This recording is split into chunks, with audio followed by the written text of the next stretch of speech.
Welcome back to Pagers and Pages, where we are medical students who read more than just textbooks. I'm Erin. And I'm Alondra. And this is episode 2 in the Empyrean Series. We are covering chapters 11 through 20 of Fourth Wing. These are some beefy chapters with a lot of plot movement.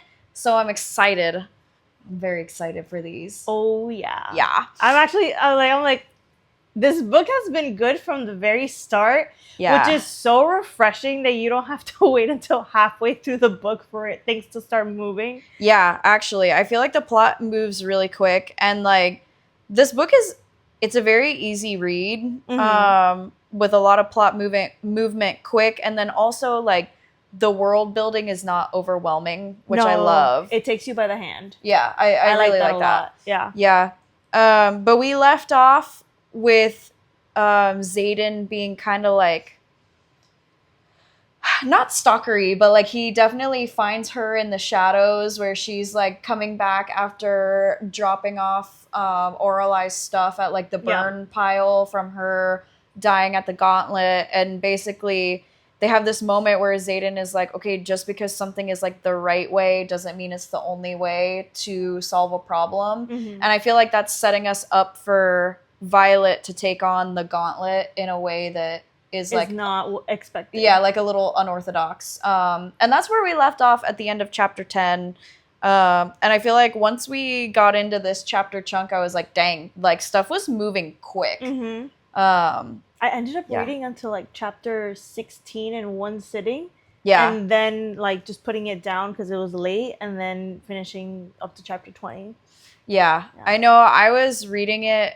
We actually just got back from a cruise, and I was reading it on the cruise, which is why normally if you've watched any of our other episodes, I'm usually a hardback kind of person. But for the sake of travel, I was reading both this and another book called Lightlark while we were on the cruise. So it was just easier to be in Kindle format. But I would be reading, and one of our friends would be like, okay, it's time to go get ready for dinner. And I'm like, no, I don't want to stop reading. So it's anytime that they were chitty chatting or something in the room, I've got my Kindle over here, reading, side eye, I'm listening. I promise I'm listening. But yeah, these chapters were really hard to put down. So anyway, you ready to jump in? Yeah. So we've been talking about the quotes at the beginning of the chapters, and I feel if you're the type that you like to make predictions about the way that things are going to go, these give you a lot of insight or little tidbits about the way that the chapter is going to go. And I don't know if you've noticed this, but at least most of them come to fruition in the same chapter. Yeah. So I still read them, but some of the time I'm dang, I don't know if I should keep reading them because it's kind of a little bit of a spoiler, you know, if you are actually thinking about them instead of just reading it to read it. But anyway, so chapter 11 starts out with a segment from Major Roraley's Guide to Appeasing the Gods, the second edition. And it says, it is a grave offense against Malik to keep the belongings of a dead loved one. They belong in the beyond with the god of death and the departed. In the absence of a proper temple, any fire will do. He who does not burn for Malik will be burned by Malik.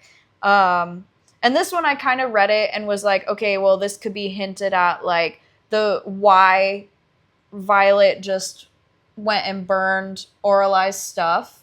Or it could also be referring to the fact that she still has Brandon's notebook, and maybe something is gonna come of that, some sort of negative karma is gonna come her way because she still has that and is not following the rules, or maybe it's something else totally entirely. But yeah, I really like the beginning quotes because I feel like it holds your hand throughout the world building.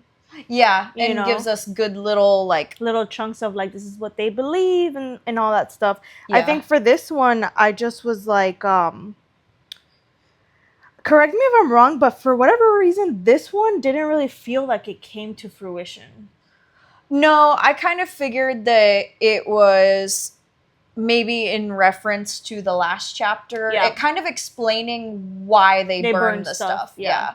It's like their tradition, their culture, their religion. Yeah, exactly. Because it was explained before when she found Brandon's notebook, and Rhiannon was like, I know it's nice to like have something from someone. And I remember kind of being like, well, like, I don't understand why they burn everything. And so I guess maybe this is kind of trying to answer that question. Mm-hmm. Yeah.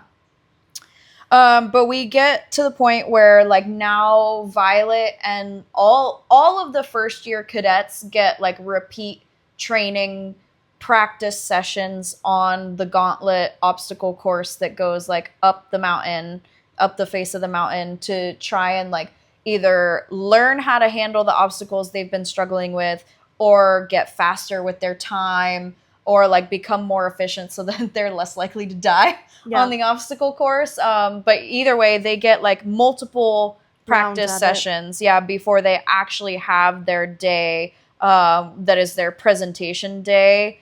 So this chapter is a lot of Violet like trying to figure out how to handle the gauntlet, and she has the next to last section on the obstacle course is what she's struggling with, and she kind of explains like she's not able to do it because her wingspan isn't as big. And the way that I kind of pictured it is like a column going up where like a lot of people kind of like bear hug and like hop their way up like that way. And then she is basically saying like, well, because I'm tiny, like I can't get a grip on it, you know? I imagined it more like a chimney. Yeah, like a tube. No, but I imagined it more like instead of like if you were to cut a chimney in half, like down this way where you expose that it's like a dug. It like I imagined it like as a dug-in trench that's vertical, and the reason she can't climb up it is because most people will like spider it up, and she can't. But the way that she eventually like gets up it, to me it made more sense to be something 3D because how else could she wrap the thing? Well, she went up it with the rope. Yeah, she said she wrapped the rope around, like got it to loop around the bottom so it pulled tight and then like walked up with the rope. I imagined her like scaling it kind of like a mountain. Yeah, like the rope, she got the rope, like, here, I'll hold my water bottle. Like she got the rope to get like caught around the bottom, and then now the rope is like tight, and now her feet can walk up it while she holds the rope. Yeah. Was the way that I pictured it. Interesting. Yeah. But at least for right now, it's like in all the practice sessions, she's stuck. She can't figure out how to like get past that. And she's like not taking like a cop out, but it's like her brain is just not thinking past like my size is my limiting factor. Yeah, at least for right now. Yeah, because she can't do it the same way everybody else does. Exactly. And it's the big factor is literally the fact that she's like not as big as everybody else. Yeah. And it's like because she's stuck on this obstacle, the thought of possibly taking up like Dane's offer to go to the scribe quadrant, it's a little bit more like in the back of her head, a little bit more like appealing. Yeah, it's like lingering, and she's like, but the things that are stopping me from that is like, one, there's no guarantee that her mom won't find out and just pick her up and put her right back in the rider quadrant. And then she'd have to do the year over again, depending how long it was. Which is true. And then she basically then is saying that the other thought is like, I'll never know what could have been. Yeah, like, she'll regret it. Yeah, exactly. Like, yeah, I could live like my entire long life safe in the scribe quadrant, but that whole long life will be spent wondering, could I have made it as a writer? And like, I think that second thought also would stop me from going, you know? Because like, why live your life afraid, you know? Like, well, especially the fact that like, I understand it more if she didn't even get to the first obstacle, like in the sense of like parapet. If she hadn't survived that, it's like her surviving parapet was literally the beginning of her being like, oh, I just did that. Yeah. I wonder what else I can do. Yeah. You know? And then from that point on, it was like, oh, like I keep surviving and I keep doing it and I keep making it. So can I actually make it all the way? Yeah. And it's like once you're on that train of thought, like that snowball, you can't stop because Yeah. she will look back and regret it. Yeah, exactly. And I feel like I understand her mindset here because I'm not the type to not do something because it's safe. Because I would rather try to accomplish the not safe thing than live my life with regret. Mm-hmm. You know? Mm-hmm. So I get, even though she's like struggling with the obstacle course with the gauntlet, that she's like, but one, I'm so close, and two, like I don't want to live my life wondering what could have been. Exactly. Yeah. Yeah. Yeah. What else about this chapter? I have like a highlight. Yeah. I don't know, but I don't know if you're there yet. No, there were just a few little things where like it was interesting to see that like they're reading the scroll of names in the morning and like there's a second year on it, and she's basically like also adding to a little bit of her fear because she's like, just because you make it I make it through first year, I can make it through presentation, I can bond with a dragon, and you can still die. Sounds like medical school. Yeah, I know, not right? The dying part, but the not making it. Yeah, part. but the not. Yeah, just because you get into med school doesn't mean you're going to be a doctor. And so yeah, like I thought that was a little tidbit that I kind of wasn't expecting them to throw in there because like yes, I knew it, and that's why like they say that they all kind of live like woo, like out in the open with their like personal lives and stuff because they're just always like death could come at any moment. But when they've been reading the names in the morning, it's been first years. Yeah. So I thought that was like a little detail that kind of like was meant to hit hard of like, oh shit, you're right. Like nobody's safe. Yeah. Yeah. Let's see.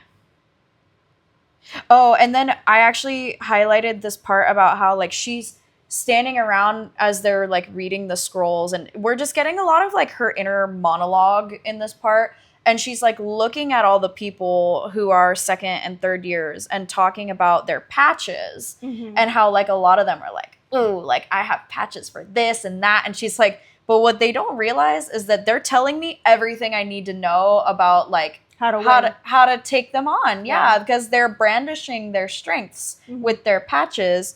And I just like really like that because it just like emphasized to me that she pays attention to detail, that she is a strategizer, and that she's super intelligent. Yeah. And I think it's also like up until this point, I thought that the patches were like you had to wear them. Yeah. And it's just that like maybe Zayden didn't wear his because he was like rebelling against something. Oh, Maybe he had approval to not wear his because his was top secret. Kind of like how Dane's is top secret. Yeah, that's what I figured. If it wasn't one that was classified, that you wore a patch. Yeah, that it was like you had to. It was mandatory. Right, but it turns out that's not the case. Yeah, it's not. It's 100% voluntary. Yeah, which I think is really interesting because, like, us finding out that it's 100% voluntary, I literally was like, so did no one at this war college where they're constantly competing and like basically almost killing each other, like no one thought, hey, maybe I should keep some things to myself about my abilities? I feel like too many of them are the braggadocio type, you know? Like the type of person that even tries to become a writer. Yeah. Yeah. That they're just the kind of... It's like nothing's going to happen to me. Like if you notice like Orlai, like her death, she was cocky. Yeah. She was like, I'm not going to die. Yeah. And that's what got her at the end. Yeah. Yeah. And she's like talking with her friends in this moment, and they're like, so they're supposed to be like in formation and like not talking. And of course her and Rhiannon are kind of like chit-chatting, and Rhiannon's like, what is wrong with Dane? Like he has like a stick up his ass. And Violet's like, he wants something that I can't give him. And I knew like in that moment, her mind was like for sure made up. Yeah. that she's not trying to go go to the scribes, to the yeah. scribe quadrant. Yeah. And I thought it was funny that obviously, like, Rhiannon was like, sex? And she was like, no. no. And we've got this other guy. I still say I say his name Riddick. I don't know if it's actually like Rydok or something like that, but Riddock, I think. I say Riddick. Like, I don't know if you ever saw Chronicles of Riddick. I know it's spelled differently, but that's like how I say his name in my brain. But I love that he's just like the smartass Joker, that they're like talking, and one of the girls is like, oh, if a dragon thinks you're a coward, like, you'll be nothing but a name on the list that's read out. And he's like, she said, like, menacingly. And he just always has like this little like side comment. He's like the class clown. Yeah, he is the class. But honestly, I'm living for it. Mm-hmm. Like, if that's his thing, absolutely. Like, I love me a good class clown.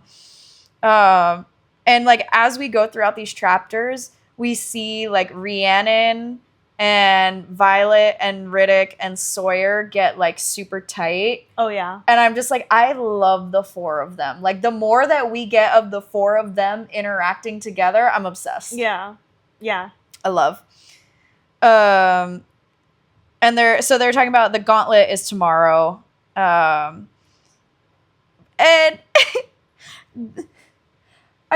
I feel like this book does a good job of inserting humor into a lot of like their seriousness, because Violet's like, oh, are you nervous? And Rhiannon is like, no, like, I mean, it's just like the obstacle course, you know, like, we've done it, we'll be okay. And Violet's like, I mean, I was talking about the history test, but okay. Because Rhiannon's not great with history, and I don't know why that cracked me up. And then Rhiannon is like, Actually, yeah, wait, I forgot about that. Yeah. Oh, yeah. So, like, it's just little things like that where, like, Violet is super sarcastic, whether it's her dialogue or also, like, her inner monologue is, like, super sarcastic. And then you throw in Riddick on top of that, and I just, like, actually was laughing at a lot of the stuff in these chapters. Yeah.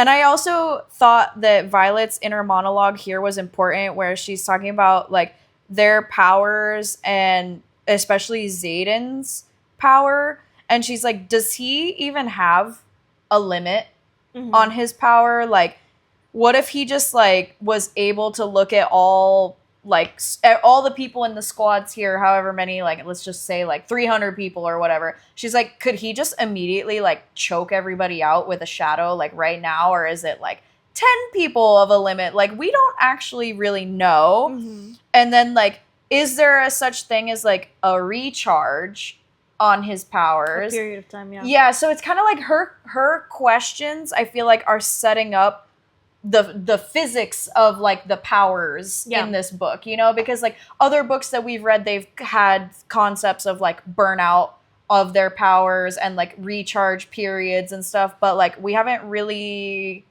covered that. Mm-hmm. So I feel like her thinking about it with Xaden also got me thinking about, like, like, what are, like, the laws that bind their magic in this world, you know? Like, I don't know if there was anything you picked up on about, like, answering that.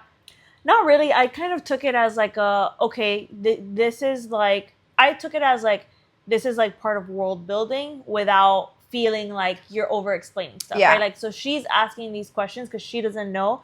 Because a lot of the magic that the writers do is actually not necessarily, like, available to people. It's one of the things that you know when you're in it. You know the ins and outs of how it works when you're a writer. And it's not something that's, like, common knowledge for people to know. Because it's also different for every person, and it's not even like someone can say, oh, this dragon was bonded before and, like, had a limit to their power or whatever, because you bond a different person and it's completely different. Yeah. So, yeah. But also, like, part of when the bonding of different people and all the signet being different, when I was reading this, I was like, you know, it would just be really interesting to see what a relationship between a rider and a dragon is, because it's like we go through this like chunk of chapters and it's like the dragons are so intimidating, they're so powerful, they are to be respected, you're not supposed to like approach a red and look it in the, you're not supposed to look at any of them in the eye, you know.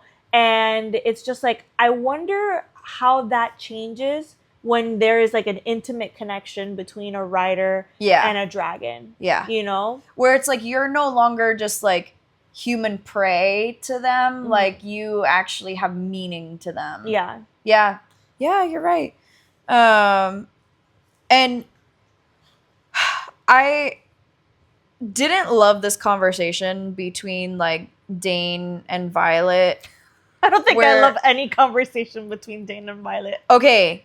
Dane is a kale. And I'm over it. Because he's giving, wait, you kill people? But she's an assassin? Like, that's what Dane is giving. Where he just is, like, unable to accept, like, a very in-your-face reality about Violet, and I'm over it. But he's also very, like, fear-ridden. Yeah. And I think that's the hard part. It's just, like, get over it. Get over it, exactly. But I feel like people who are brave look at people who have so much fear and they're just like, I'm tired of you. Yeah. You know? It becomes very taxing when you're constantly trying to placate somebody else's fears. And you're like, I'm not even scared. Yeah. Like, leave me alone and let me do what I want to do. Yeah, exactly. This is my life. Yeah. And it's like she just is having this again. It's like the same fight over and over again. And he just is like, I don't want to, like, have to bury you. And she's like, yo, like, one of us is going to have to bury the other. Yeah. And he's, like, trying to be like, oh, you know what I mean? And she's just like... Well, it's selfish is what it is. Yeah. You know, because he's trying to protect his feelings. Yeah. He's trying to not experience any negative emotion because of her death. But if she was a scribe and he was a writer... She would have to bury him. Probably, like... when they're really young. And then she would have to live like a long life as a scribe without him. And he just is like, well, what changed like between the parapet and now? And she's like, me, I changed. Like, yeah. And I'm having a hard time with the fact that he's like not getting on board with it yet, you know? Yeah, because it's all like he's a character right now that's being controlled by his fears. And therefore is trying to control her. And is exhausting. Yeah. And I feel like that's really where my problem is with it, is like the fact that he is trying to think he has like any opinion about what she... Like, you have no right to have an opinion. Yeah. Sorry, not sorry. No, not necessarily. Like, you can have an opinion, but you have no right. There's entitlement in it. Yeah. It's like, I'm entitled to helping you decide what you're going to do with your life. And then I'm going to get mad when you're like, actually, I don't want to do that with my life. Yeah. It's entitlement. Yeah. And I literally wrote when she said me, like that's what changed. I literally wrote, here we have it. The core of it all. Yeah. She changed. Yeah. And it's time to get with the program. Like, this is not Violet, your friend from childhood. This is Violet, the cadet, trying to be a writer. Yes. And I feel like, so this is my philosophy about any relationship, whether it's a friendship, a parent-child, or like romantic relationship, is like you have to accept that the person that you love and care about changes over time. Everybody changes at different rates. So maybe Violet was relatively the same person all the way up until she was forced to like join the Rider Quadrant. Okay, fair enough. Big life change. Exactly. Like she was maybe pretty consistent with like what she wanted in life and all that fun stuff. But like no relationship can move forward and succeed if you can't adapt to the person you're in the relationship with changing. So like my relationship with my parents changed as I became an adult making my own decisions. If they refused to treat me as the person I am now and continually treated me like a prior version of me as a young child, a teenager, like it wouldn't work. And I wouldn't want to have a relationship with them anymore. And I feel like it's the same thing here, that he is not able to adapt and change with her, and therefore they are gonna fail. He's a fuddy-duddy. It's as simple as that. Like, either you get on the change train or you get off, leave the station. Like, he's like stuck in the mud. Yeah, exactly. He can't move forward. Yeah. And it's like, especially when you're a reader, it's annoying and frustrating because you're like, all right, for any character that doesn't have any character development, you're sitting there like, yeah, when are we gonna get to the point that like you're gonna realize that like Yeah. you need to get on board. Yeah. But the thing about Dane, and we'll talk about it in upcoming chapters, I thought it would get better. Bro, I'm like, I can't believe that it got worse.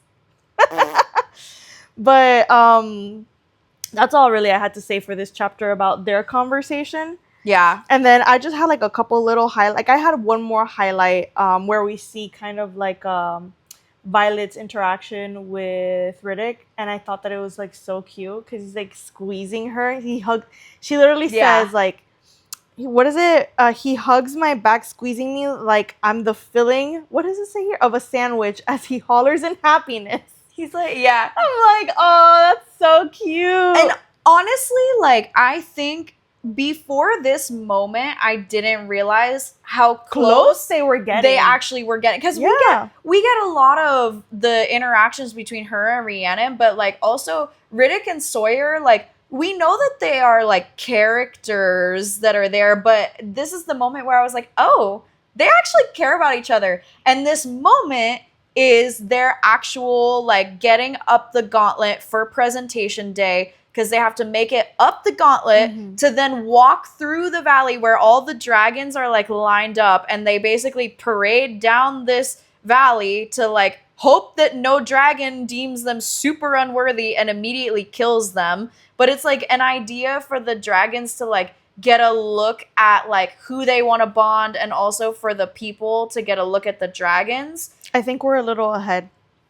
I think this one was the gauntlet. Yeah, they hadn't gone through the gauntlet yet. That's what I'm saying. This is the gauntlet to get them to presentation day. But the moment that you're talking about with Riddick is when she gets up the gauntlet. Yeah, when she makes it. Yeah. Yeah. Right before presentation. Yes, I was just setting the stage of like where they are like in their year. Yeah. But we didn't talk about it yet. So the second to last obstacle is the one that she has yet to conquer. So she's going into this already possibly going to face like a mental block with this obstacle of knowing she's never made it up it before, and then facing a last obstacle that she's only ever seen her peers do. She's never actually even attempted it to know like if her strategy is gonna work, like anything.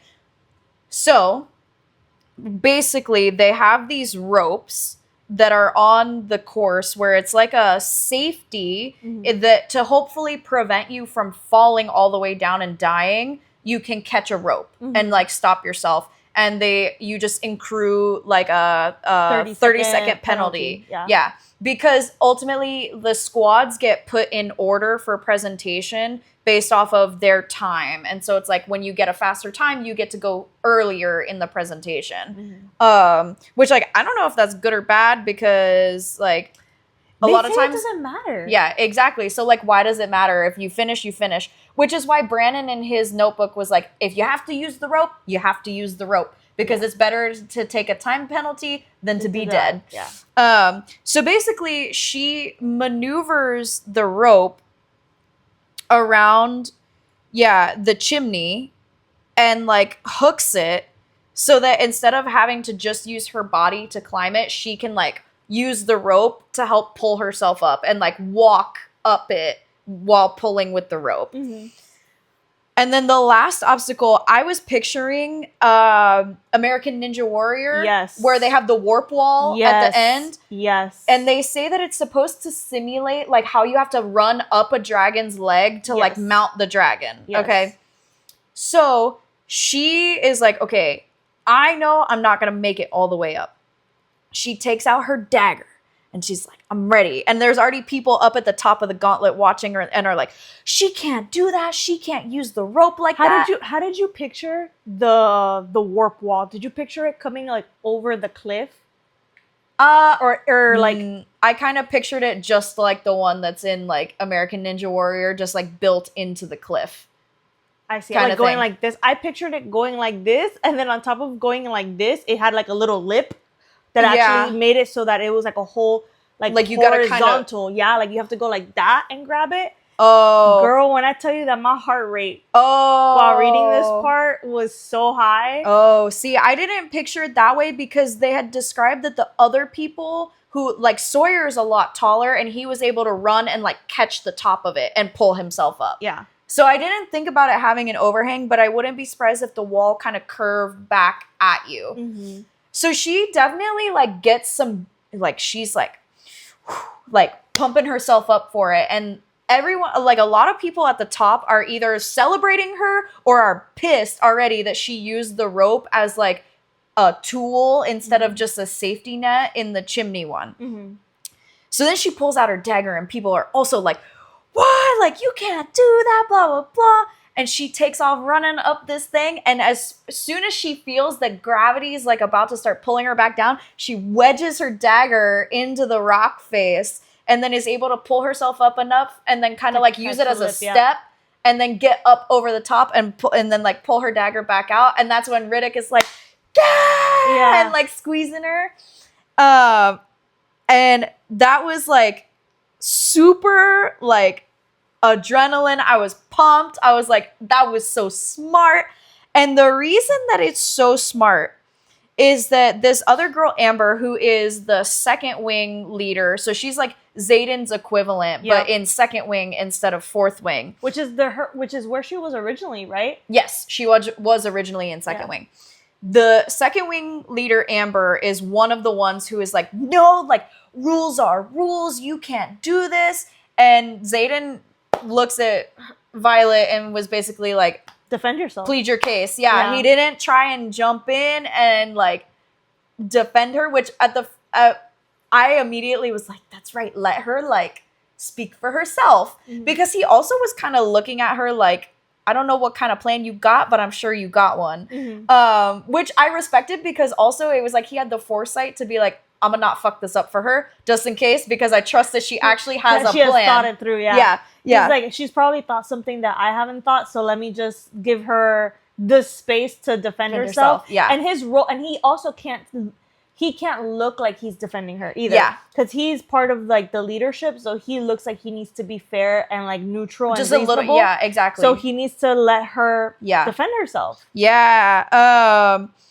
And it's just like, she's like, we live by the rules or die by them. And I totally forgot that Amber had, like, a romantic thing with Dane. Like, they had a little, like, dabble last year. I forgot too. And it wasn't until she was like, like attracts like, you know, that she was like, they're perfect for each other. They both, like, live and die by the rules. That I was like, oh my God, yeah. Because I read her being like, we live and die by the rules. And I was like, wow, she's just like Dane. Okay, but I think it's so funny for a writer to say we live and die by the rules because they're also super rebellious. Yeah. And, like, live life, like, more on the edge because they can die sooner. Yeah. Like, you know what I mean? Like, it's just ironic somebody who takes so many risks to be like, the rules are the rules and we must follow them. Yeah. But also it's kind of like, I don't know, like, when it was happening, all this stuff is made to simulate, like, how you would get up on a dragon, right? Or how you would ride a dragon, or all this skills stuff, right? That they will need. That you need. But I was sitting here and thinking to myself, like, are tools, like, not something that are okay to use? Yeah. Like, at what point do you say to yourself, like, is someone else's, like, for example, Violet being so intelligent, right? She is going to be an asset in a lot of ways, like, whether it's strategy planning or, like, any, like figuring something out or just leadership in general, like the brains of an operation. And you're like, at what point are you, like, cutting off your nose to spite your face? Yeah. Like, not everybody can be the super, like, tough, like, warrior that's also smart and, like, perfect in every way. And you still have a whole army that needs to be filled. So you're gonna need diversity of skills. Yes, exactly. So is it really that bad for her to use tools that are available to her in order to survive something? Like, no, if it was the real world, you would want every rider to be smart enough to survive even the most extreme situations, because However they figure it out. however they figure it out, because you don't want your numbers to go down. Yep. Well, and so she gets to the top, and like this kind of fight is going on, and Xaden basically looks at her like, what do you have to say for yourself? And she was like, I fully expect and accept the 30-second penalty for using the rope. And he's like, noted. And then she starts saying, because he has a clipboard too, right? Yeah, exactly. So I know, exactly. Because he's like keeping track of their times. Yeah. And so she starts saying, like, a rider may only bring to the quadrant the items they can carry. And Amber's like infuriated, like, don't you start quoting the codex to me. Like, I'm leadership. I know it. And then anyway, Violet says, I used the dagger that I carried with me from the beginning. This is not a dagger that I won from like how they were doing challenges. Yeah. And she's like, once carried across the parapet, those items are considered part of their person. And so Violet says this was meant to like make it where like those items can't be taken from you. But what it did is make that item truly part of their person. And it gave any item carried across the parapet the status of being part of the rider. Mm-hmm. And so she's like, I'm allowed to use my dagger because it's part of me. It is an extension of myself, which is no different than me like jabbing my hand into the rock. Exactly. And using my hand to pull myself up. And they're all just like, and Xaden is like, in his eyes, he's like, well done. Yeah. Well done. Well, you know what it gave me? It gave me like that little high of when you're playing a board game and like you use the rules to like maneuver something in like a strategic way, and you're like, oh, this is great. It's gonna be amazing. Yeah. I have it all, and it's within like the confines of what is like allowed, you know? Yeah.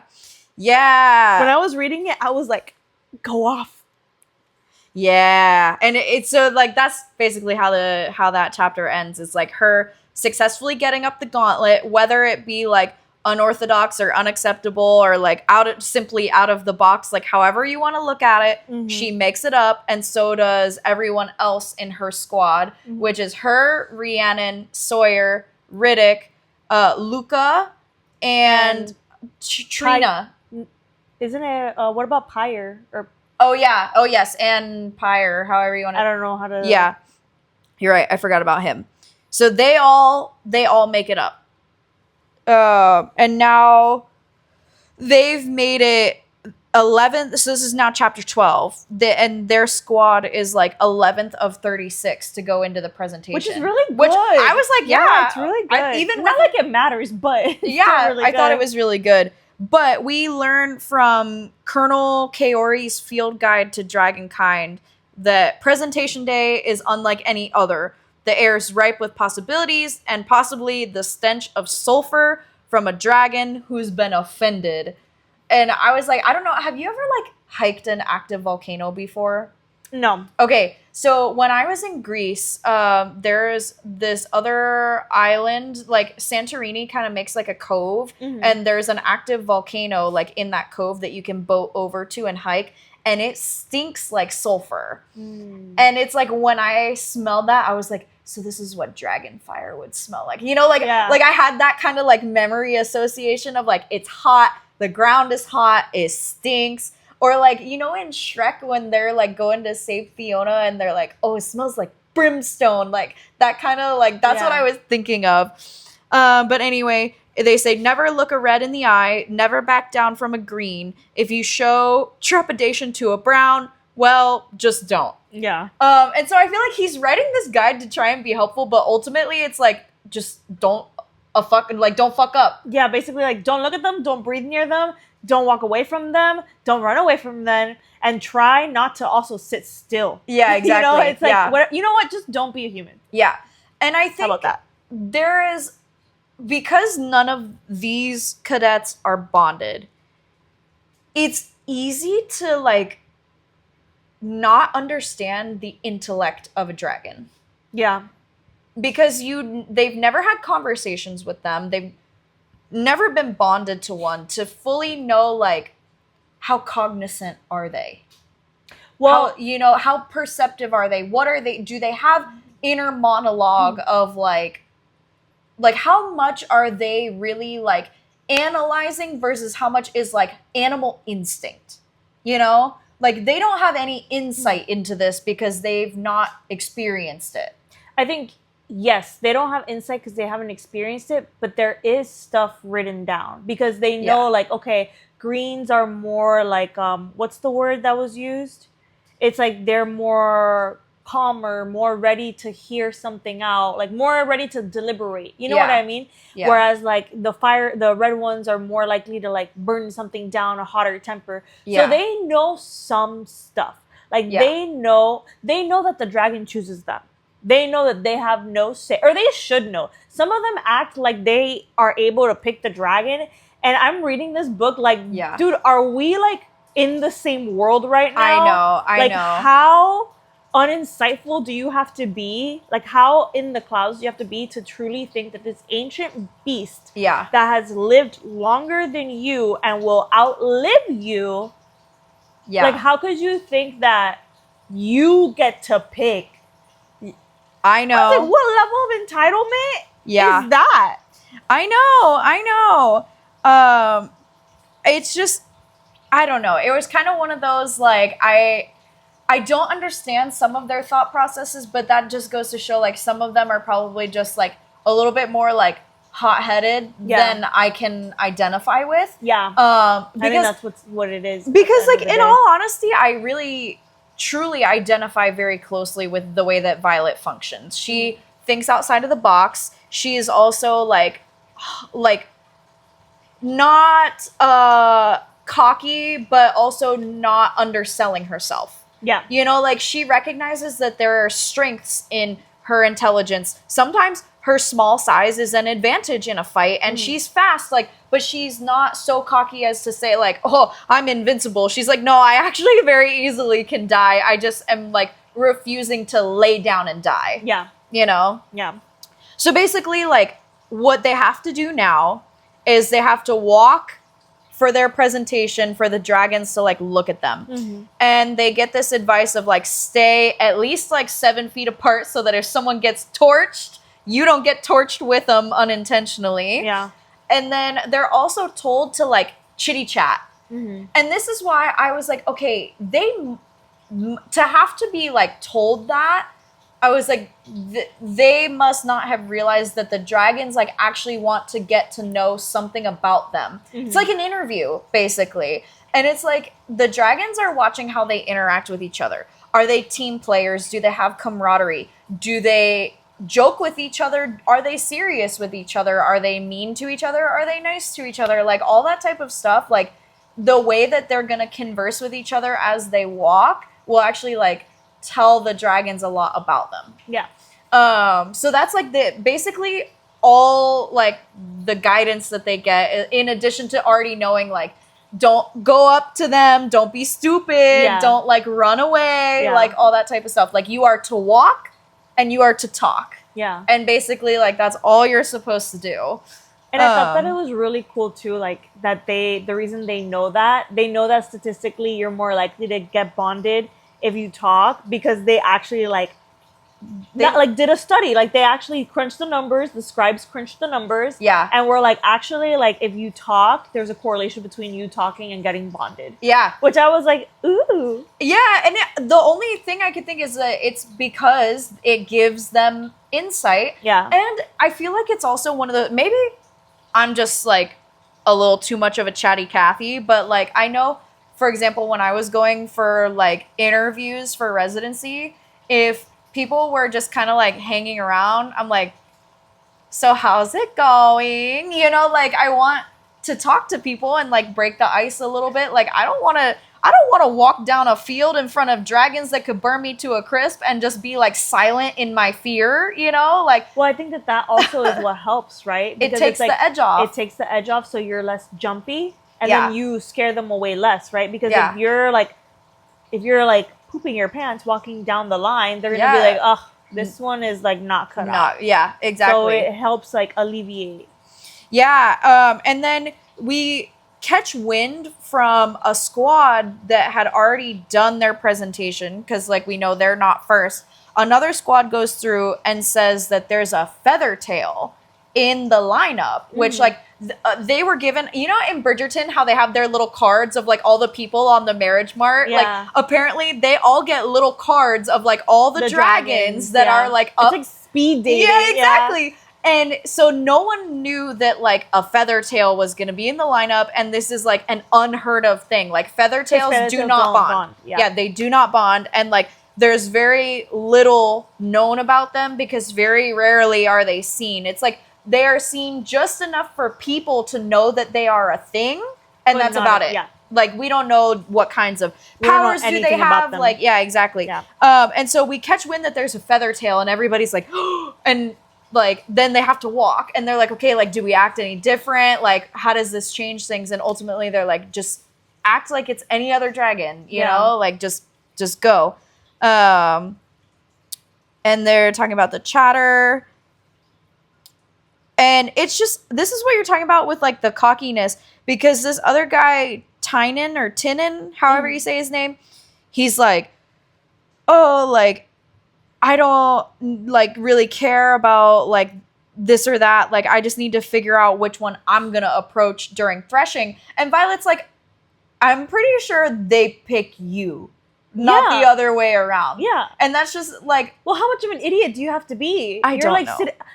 I'm the reader, and I'm like, dude, I'm pretty sure you have no say. Yeah. In fact, I think you saying that probably made it so you're not going to bond. Yeah. You know what I mean? Right, exactly. Like, I found it, the conversations that they had throughout their squad walking. Yeah. For like a couple of them, the things that they said, I was like, are you if I was stupid? Yeah, if I was a dragon, I would have incinerated them immediately for their stupidity. Like, okay. Basically, like, they're doing their walking. Tynan is being annoying. A dick, yeah. He's, like, being super entitled, thinking that he has any say in what happens.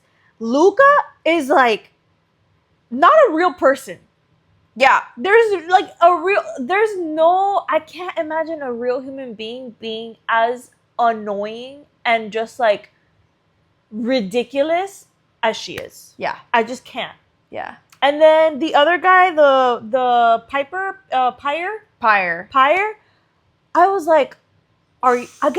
like, keep your insecurities to yourself, man. Like, how stupid do you have to be to walk in front of these like dragons who are going to be selecting you, and you just showcase literally the worst of yourself? He's the most indecisive person. Like, there's a time to pause and contemplate your decisions.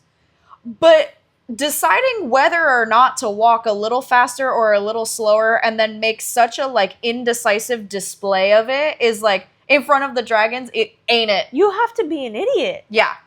Yeah. It's like, it's indecision to the point of it being a handicap. Yes. And he gets incinerated for it. Yes. Yep. Just like blasted off the face of the earth. Which, like, I felt bad for him, but also I was like, dude, are you serious? The one I didn't feel bad for was Luca, though. I didn't feel one bit bad for Luca Oh my either. gosh. She had no redeeming qualities whatsoever. No. It was actually painful to read her dialogue, Yeah. as little as it was. I know. And so like, but then on the flip side of that, it's the same thing as like us going into these residency interviews, and like we get advice from our attendings and other residents, and it's like, oh, like, what advice do you have for interviews? And they're like, just freaking be normal. Like, I feel like that some applies. people really aren't normal. Yeah, some people really aren't normal, but I feel like that applies here, where like we get Violet and Rhiannon, and Violet's like, oh, so like, are you expecting a niece or nephew? Because like we find out that Rhiannon's family member is pregnant, and she's like, oh, like, well, these are the benefits of a niece or a nephew, but like I haven't been in touch with them because like once you join the Rider Quadrant, you can't be in touch with them. And then Violet's kind of like, I don't know how I feel about that rule, because like, even if I haven't talked to my sister in a year and a half, I'm going to be loyal to my sister. Because Rhiannon was like, I don't know, why do you think they do that? Is it to like encourage like loyalty to like the wing? I think that's the reason that they give. And Violet's like, well, that's stupid. Like, I'm going to be loyal to my sister whether I've talked to her in a year or not. Like, yeah. But they're just It's like the reader's thoughts. they're just chitty chatting. Yeah. Exactly. And like no dragon is like I'm gonna burn you for that. In fact, they're probably also like, yeah, that's stupid, or like, no, like I agree. Like they're probably thinking about it too. They're you probably know? all like, okay, like Yeah. fair enough. Or Yeah. maybe some of them are like, yeah, these humans make some weird rules because these are not the dragon's rules. These are literally human rules. Yeah. And I also though valued the conversation that Violet and Rhiannon have despite it being in front of the dragons. So Rhiannon is like, like you could have told me what you were planning on doing with the rope and the dagger. Like you can trust me and I have your back. Yeah, because she was a little hurt that she hadn't told her. That she didn't know. And Violet was kind of like, well, just in case I got in major trouble for it, I didn't need you like being an accomplice and basically like going down with me. Yeah. And they make this promise of like, okay, from here on out, honesty, trust, communication, honesty. Yeah. And I was like, oh, I love it. And then I also like, if I were a dragon, like I would be like, I love it. No. I love it. Because I'm like, okay, good. Like that to me is like how we said in the last episode, it doesn't make sense that they breed mistrust against people that are going to be fighting in an army together. Like, I would rather see them be like, no, like, I have your back and you have my back, like, ride or die. Like, I feel like the mechanics of this school would make a lot more sense to me if it was like, you get assigned to a squad, whether you like them or not, this is your squad. Yep. Somebody dies in your squad, it's a reflection on your squad. You know what I mean? Yeah. Like, to me, that's what makes the most sense, not this, like, weed out the weak. Yeah. To me, it's like, if you're only as strong as your weakest link, then you better make your weakest link strong. Yeah, exactly. You know, instead of the opposite. Not cut out the link. Exactly. Like, yeah, exactly. So I feel like it's kind of like, and I think that it's interesting in the sense of like, where did this culture come from? Was it always like this? Is it because we have General Melgrin at the head of everything? Is that like where him. This culture I get bad from? Vibes from him. I get bad vibes from him too. Yeah, I get major bad vibes from him. I mean, just the fact that he felt like it was appropriate to kill the leaders of the rebellion in front of their children. Yeah. I thought that was like, what is wrong with you? Like, and hold also, the phone? Yeah. And also, like, the whole, like, making these kids go through, like, this thing that's voluntary for everybody else, but it's forced on them. Yeah. I'm like, what do you think you're going to create out of that? Because even if there was, like, 50 kids that didn't make it, the 10 that made it are going to be terrifying. Yeah, they got a vengeance. The 10 that survived. Yeah, exactly. Like, that's not... Exactly. It's like it's like making a superbug.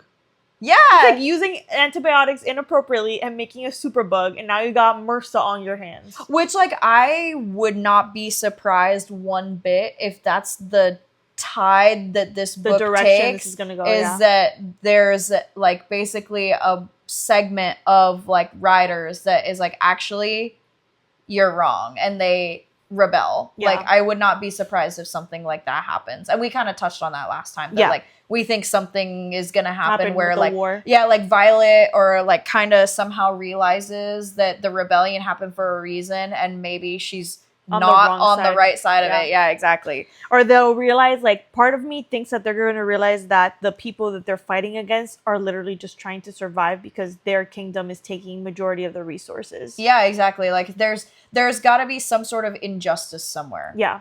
But I digress. Yeah. Back to them walking for their presentation. We get to, they're chitty-chatting, and then all of a sudden Tynan is like, what the heck? And they see this small golden dragon that at its full height, Violet is like, it's probably only like a few feet taller than I am. Granted, a lot of these other dragons are like massive. Oh yeah. Massive, like 25 feet tall at least.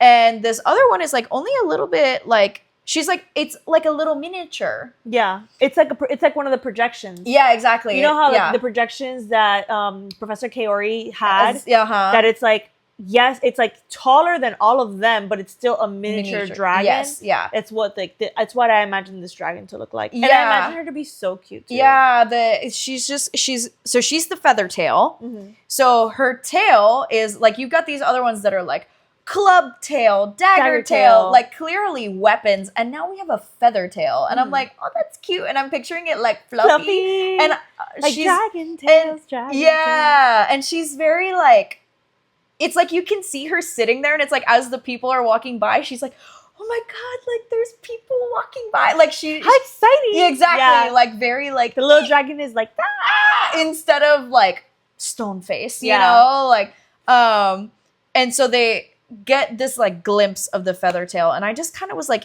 interesting. And I wrote interesting as my note because in this moment, if we hadn't had the conversation about the black dragon before, where I was like, that's the one she's gonna bond, I would have been like, this is the one she's gonna bond. Oh yeah. And then what's so funny is like we say in our friend group all the time when we're trying to make a decision, the porque no los dos. Yeah. And I was like, interesting. And it hit me that I was like, we haven't talked about like in this book, they've not set the stage of like laws of bonding. Yeah. So I was like, okay, maybe I'm totally off base. Like, is it possible for someone to bond more than one? Like, is that allowed?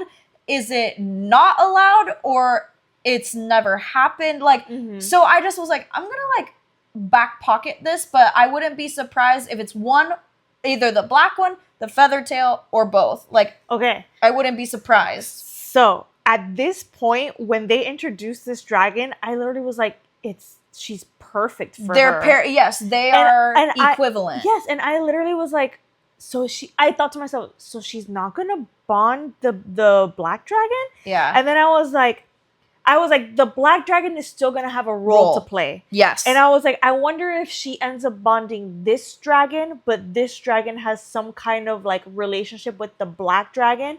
So so the black dragon shows up as kind of like an advisory role, but not her dragon. Bonded. Yeah.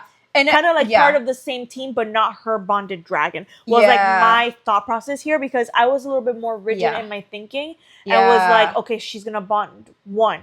I think the thought that I couldn't let go of is the fact that they described the black ones as so intelligent. And I was like, okay, so you're telling me, like, I couldn't choose between one being her intellectual equivalent. Sorry, I like choked on myself. No, you're good. Like, I couldn't let go of the fact that the black one is her intellectual equivalent. But now you've presented me with one that is her physical equivalent. That at this point I was like, that she'll be able to ride. Yeah. Later on we find out that like she can't ride this one. Because the reason why I was so hell bent on them just having one dragon bonded is because what's the point of having two dragons? You can't ride two dragons at the same time. Right. So you're right. That's why my brain was so hell bent on it only being one bond. So I was like, oh my god, this one is like the runt, and they're gonna be so powerful together. But then she probably has some kind of relation with the black dragon, and then he'll come into play. It like adds to it. Oh, yes. Okay. I think I just couldn't bring myself to say one is more valuable than the other, or like it makes more sense for her to bond like a physical versus intellectual equivalent. That I was like, it has to be both. Yeah.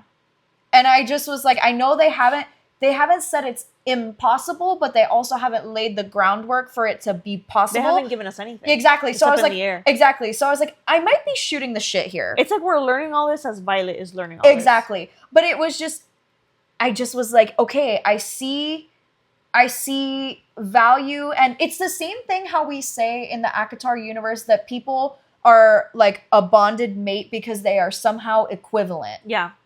And I was like, I wonder if I'm letting that bleed into my logic here of like, I wonder if it's somehow the same where like there is some fundamental aspect between like the rider and the dragon that is equivalent. Yeah. And I was like, I just can't let go the fact that she is intellectually equivalent to the black one, but now physically equivalent to the gold one. Yeah. So yeah, that was like my thought. And so they have to like finish their like presentation. And she's also like they're still just like chatting. And all of a sudden, Riddick like looks at her like, like Violet, because she's about to be like a smart ass to Luca. Yeah. And Riddick is basically like, shut up, and like don't move, yeah. and Violet turns around and there's 2 green dragons that she makes direct eye contact with. Yeah, and she's like, oh shit, and they're both like sniffing up on her, like all up in her business. I imagine, you know how dogs will sniff up on you? Yeah. And it's like, it's kind of cute, like in a way, like when a dog that, like, you're kind of scared because obviously you don't know this dog and they're sniffing up on you and you're like, oh, are you nice or not? But then like you look at their little face and they have like the cutest little face and they're like, yeah, they're just like that's how I checking you out. imagined it. Yeah. And they're like nudging her arm to like move her arms and stuff and like sniffing all up on her. And she realizes that they actually are sniffing like her armor vest. Yeah. Because they recognize the smell of it as one of like their people. Friends. Yeah, they're friends. And then she explains to them like, oh, this is like my sister. This is, I forgot the name of the dragon. Or, right? It's like I say teen. I don't know if it's TNA or like I say teen. So I was like, and she's like, oh, this is like their scales. My sister made it for me and gave it to me. And the dragons kind of like sniff around some more and they nod and they go back into their place. Yeah. And then everybody's like, because the other thing is she's like whispering it to the dragons of like, look, like my sister gave me this.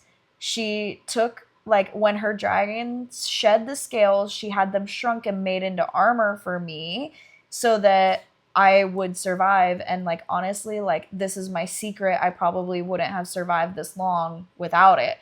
And the dragons were like, and they get back in their line basically. Yeah. But no one else like heard her like saying that to them. Yeah, no other human heard her say that. Exactly.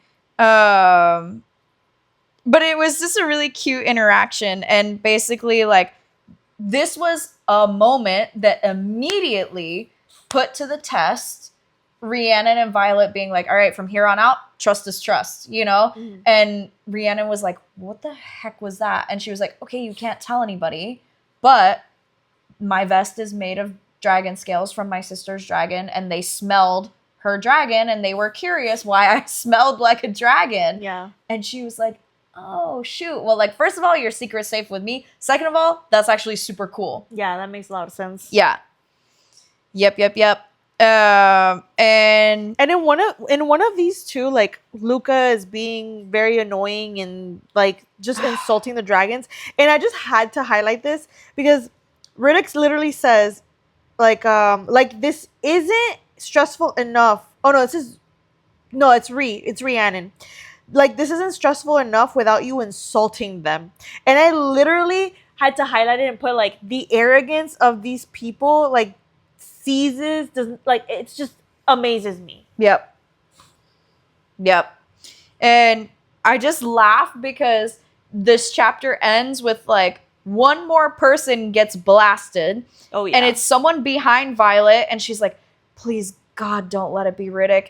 And all of a sudden we hear Riddick go, well, I guess the dragons found her as insufferable as we did, talking about Luca. Well, when I tell you that I laughed at that, I did too. I literally highlighted it and I said, saw that coming. Yeah. Oh, of course, she deserved it. Because if I was a dragon, I'd be like, bitch, shut up. If she didn't get torched, I was gonna be like offended.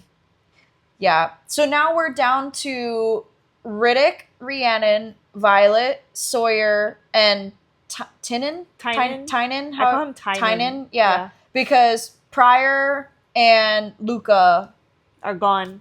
They're dead. Dust. Torched. And that's the end of chapter 12. And that chapter, I was like, oof, like it was a beefy chapter. Yeah, I was like, it's heating up as far as like adventure plot goes, action plot goes. Oh yeah, and world building too. Because we're losing people left and right. We're getting introduced to new dragons. We're getting introduced to like new concepts about how the dragons think and why they choose to bond. And, yeah. So moving into 13. They say in Colonel Kaori's field guide again, he says, there is nothing quite as humbling or as awe-inspiring as witnessing threshing, for those who live through it anyway. Yeah. Because now threshing is like all these dragons open season coming together. Yeah. Yeah, it's like they're just kind of like thrown into the woods. Yeah, and the dragons like find them. Yeah, and it's like for the dragons to basically be like, I choose you. And it's October 1st too, and they describe the changing of the leaves and stuff. And I imagine like our Salem trip that we did. Yeah. I imagined it like a giant like valley of just like a bunch of like red and oranges, like very like beautiful fall. Yep. But also I feel like before this point they made threshing seem a lot more violent than what it is, in the sense of like at least like a red dragon lands like near Violet and it spots her, and she just is like, okay, I'm not gonna die, like I'm just gonna like do the thing that I'm supposed to do, like not look at them, bow my head and wait for them to leave, and the dragon leaves. Yeah. And I was like, okay, that's kind of different than what I expected, because it's like you either feel a tug towards them or as it's yours, or like, nope, this one's not for me and I'm just trying to stay alive, is like what you're supposed to do. But apparently some people like either try and force a bond, or like, I don't know, like maybe that's the best I can think, is that some people are like hell-bent on a certain dragon, and like they try, like they don't respect the dragon basically. Yeah, which I think it's interesting, like the more that like we progress in the story and we learn more about the bonds, like when we talked about the dragons, like before this point, I was like, they have to have individual personalities. Like, there's no way that they're all like bloodthirsty and like rah, rah, rah. You know what I mean? So I was like, as we progress, like we find out certain things, and I'm like, I find it hard to believe that like a dragon is going to accept a forced bond. Oh, of course. I feel like it's kind of one of those where like some of these people are looking at them like animals. Yeah. And some of them are looking at them as partners. Yeah. And there's a big difference between the people who view them as an animal and people who view them as a partner. Yeah. Because one is very exploitative and one is not. Yeah. So, yeah. But they're like kind of chitty-chatting, like Violet and Rhiannon, like about the like, I picture them kind of like playing cards with like about the dragons, you know? And Violet's kind of like, oh, like, is there one that maybe you were looking at? And Rhiannon was like, actually, I liked the green one that was like sniffing you the other day. Yeah. Yeah. She was like, oh, I actually, you know, like really liked that one and think like got like good vibes from them. So I think I'm going to go for one of those. And Violet was kind of like, yeah, like none of them were really speaking to me like in the cards, so I'm just gonna kind of go for it. But like Dane was trying to talk me into a brown, and Rhiannon goes, Dane lost his vote when he tried talking you into leaving. And I was like, that's right. Yeah. Oh my god, I highlighted that one too. Yeah, I was like, that's right. Rhiannon knows what's up. I literally wrote Aaron agrees. Yeah. I literally wrote Aaron agrees. And we hadn't talked about that at all. Yep. And I wrote in all caps, I said exactly. And then I said her friend is a homie. Oh, that's so funny. Yeah. That's so funny. Yeah. Because she's right. Like no, she is right. Like, no, he lost his vote when he started being paternal to her. Like when he started trying to like protect her like she's some little kid when she's made it this far without his help. I originally thought when we were reading the first couple chapters that he would be more helpful in helping her navigate this world. And really all he's done is be a pain in her side. An arguably bigger obstacle than some of the other like physical things that she's had to encounter. Like I expected him to actually like protect. I expected her to be like attacked by somebody and him like block it or something. Like intervene when he wasn't supposed to. Exactly. Or, and I was just like, bitch is too much of a rule follower for that. You know what? I'm gonna be so honest. I literally was like, I don't think there's any human being that would be like this character. This character's not real.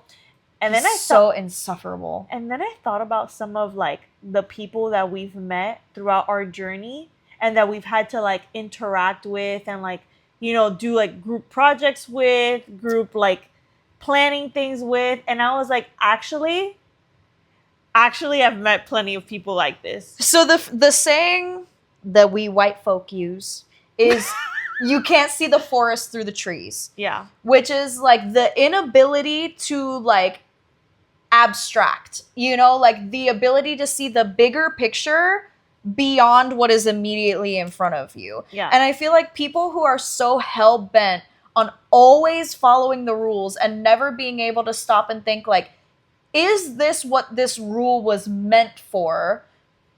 Or like, is it blocking me or us as a society from something bigger that I should say, yes, the rule is there for a reason, but it doesn't have a role right now.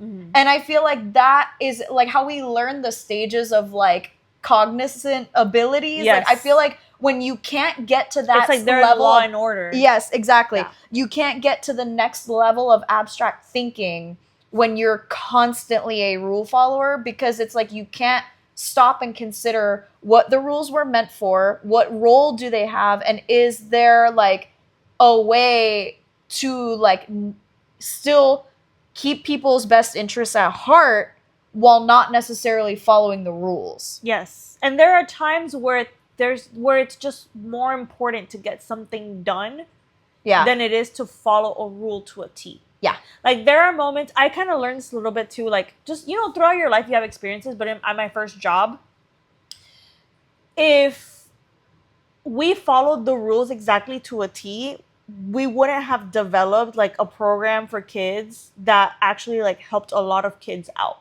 Yeah. And yet once it was developed, it was easy to get it all approved because everybody loved it. Exactly. And you're like, if I had asked for permission, none of this would have happened. To an extent, I feel like I have to say to an extent just to cover my own butt. I live by beg for forgiveness, not ask for permission. Yeah. To an extent. Like, I would never put, like, a patient's life on the line or something like that. But, like, for the most part, when it comes to, like, especially navigating bureaucratic stuff, I'm like, nah. Nobody's life is too short for that. Man. Oh, yeah. Oh, so much red tape. Exactly. Exactly. But anyway, so she, like, is then now, like, after this conversation, like, the threshing starts and they're all just, like, Hunger Games running in the woods, And it turns even more Hunger Games when she overhears that asshole, Jack Barlow, and he's chatting with the other guy, Oren, and then the other guy, Tynan.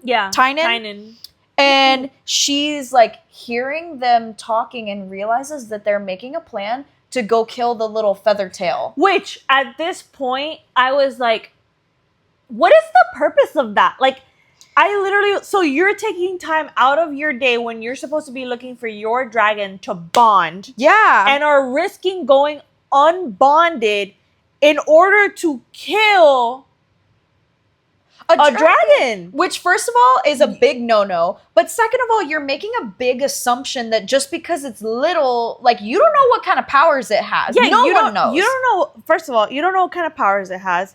You don't know dragon hierarchy. You don't know. What if that dragon is like a princess in their culture and you murder it? Like, to me, I'm like, I don't understand why you think that murdering this dragon is the most important thing right now. And I don't understand the driving force of even wanting to kill it. You would think it's still a dragon. Yeah. It's still bigger than you. It still has teeth. Like, it's not a deer in the woods. Like, yeah. Exactly. Like, it's like cruelty for cruelty's sake. That's exactly what it is. And I obviously don't understand that. But I was like, we learn it has an importance for the sake of plot development. But I agree, there's no logic that I can understand as to why. Like, they're basically trying to be like, oh, like, that dragon is a runt and a weakling and we need to eliminate it. Yeah. But it's a danger to the wing. And it's but like, no one knows that.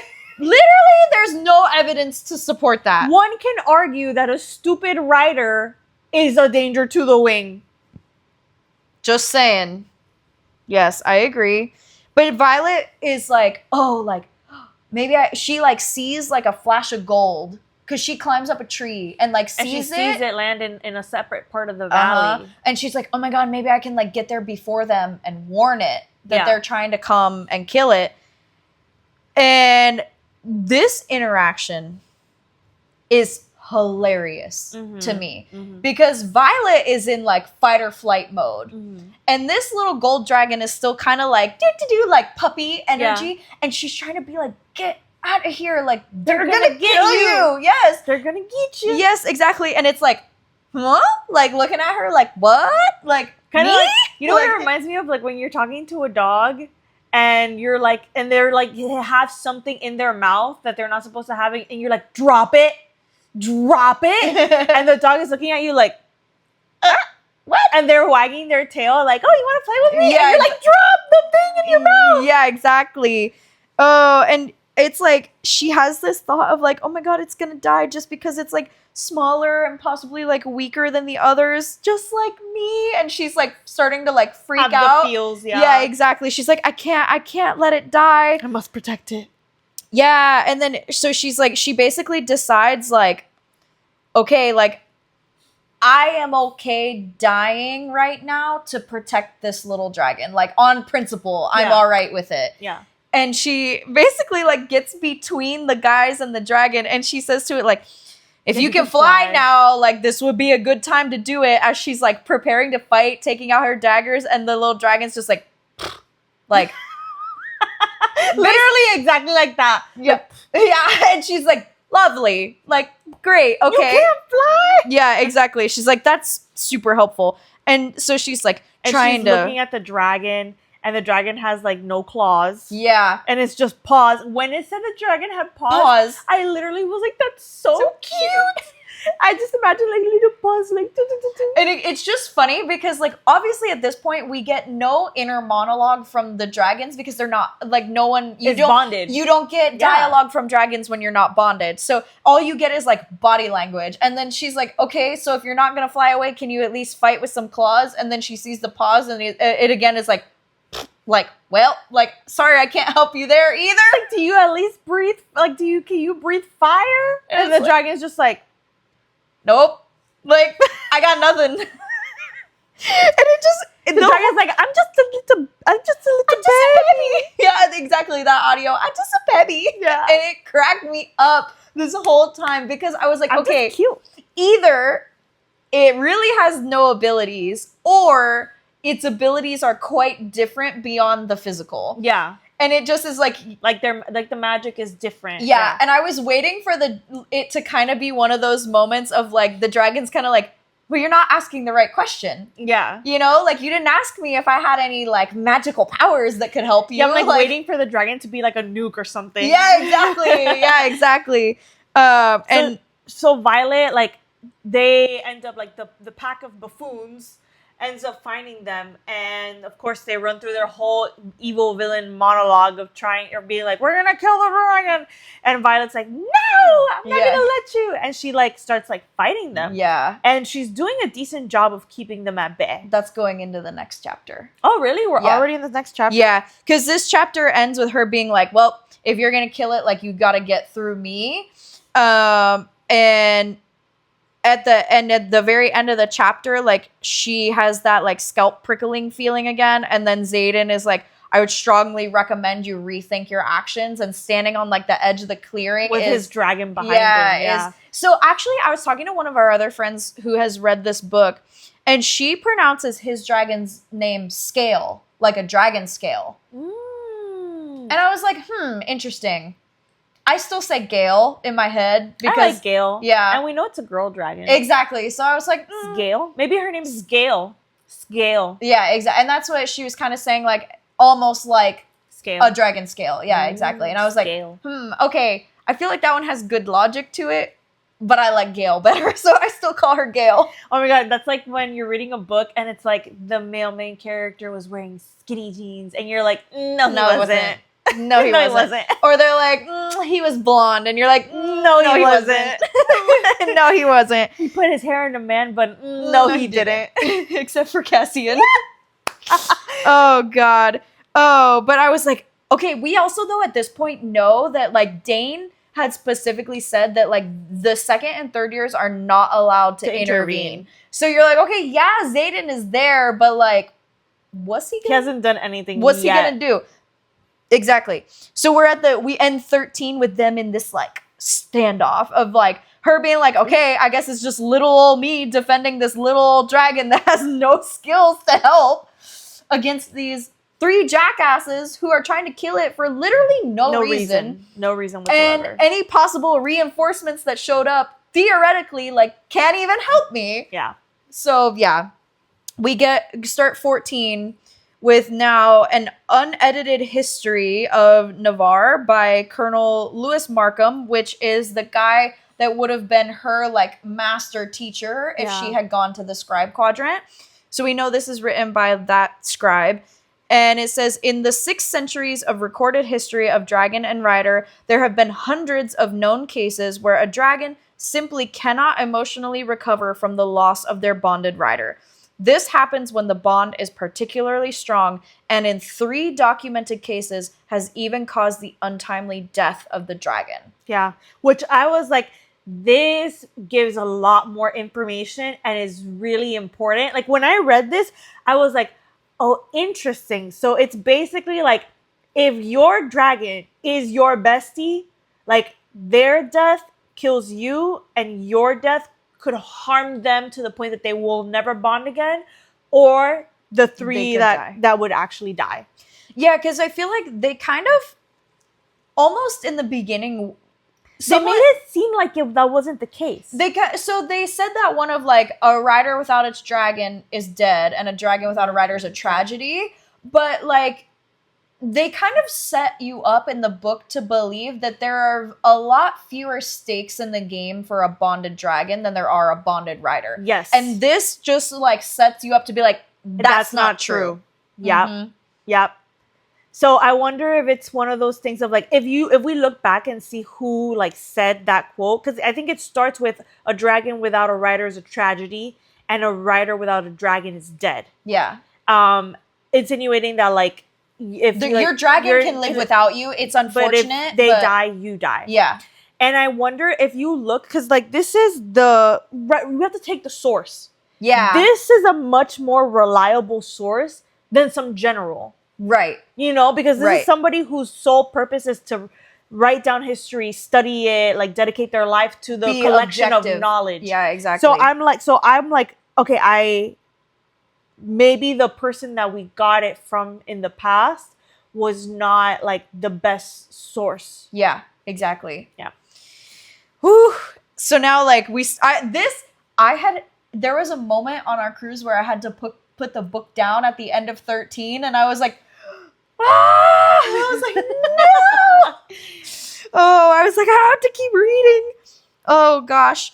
Yeah, and so she's just kind of realizing, like, okay, yeah, like, Xaden's here, but, like, whoop-de-doo, like, what can he do? He can't intervene. Yeah. Oh, and I love that she thinks about what he said to her. I highlighted it, and he says, like, before, in previous chapters, he said, hope is a fickle, dangerous thing. It steals your focus and aims it towards the possibilities instead of keeping it where it belongs on the probabilities. First of all, that line goes hard. Second of all, I love that it's a callback from from when he said that to her. Yeah. Because she, at the beginning of this, when she sees him, she feels herself filled with hope. Yeah. And then she remembers that he can't intervene and remembers what he says, and then she turns her attention to the 3 that are about to attack her. She's like, I can't give him attention.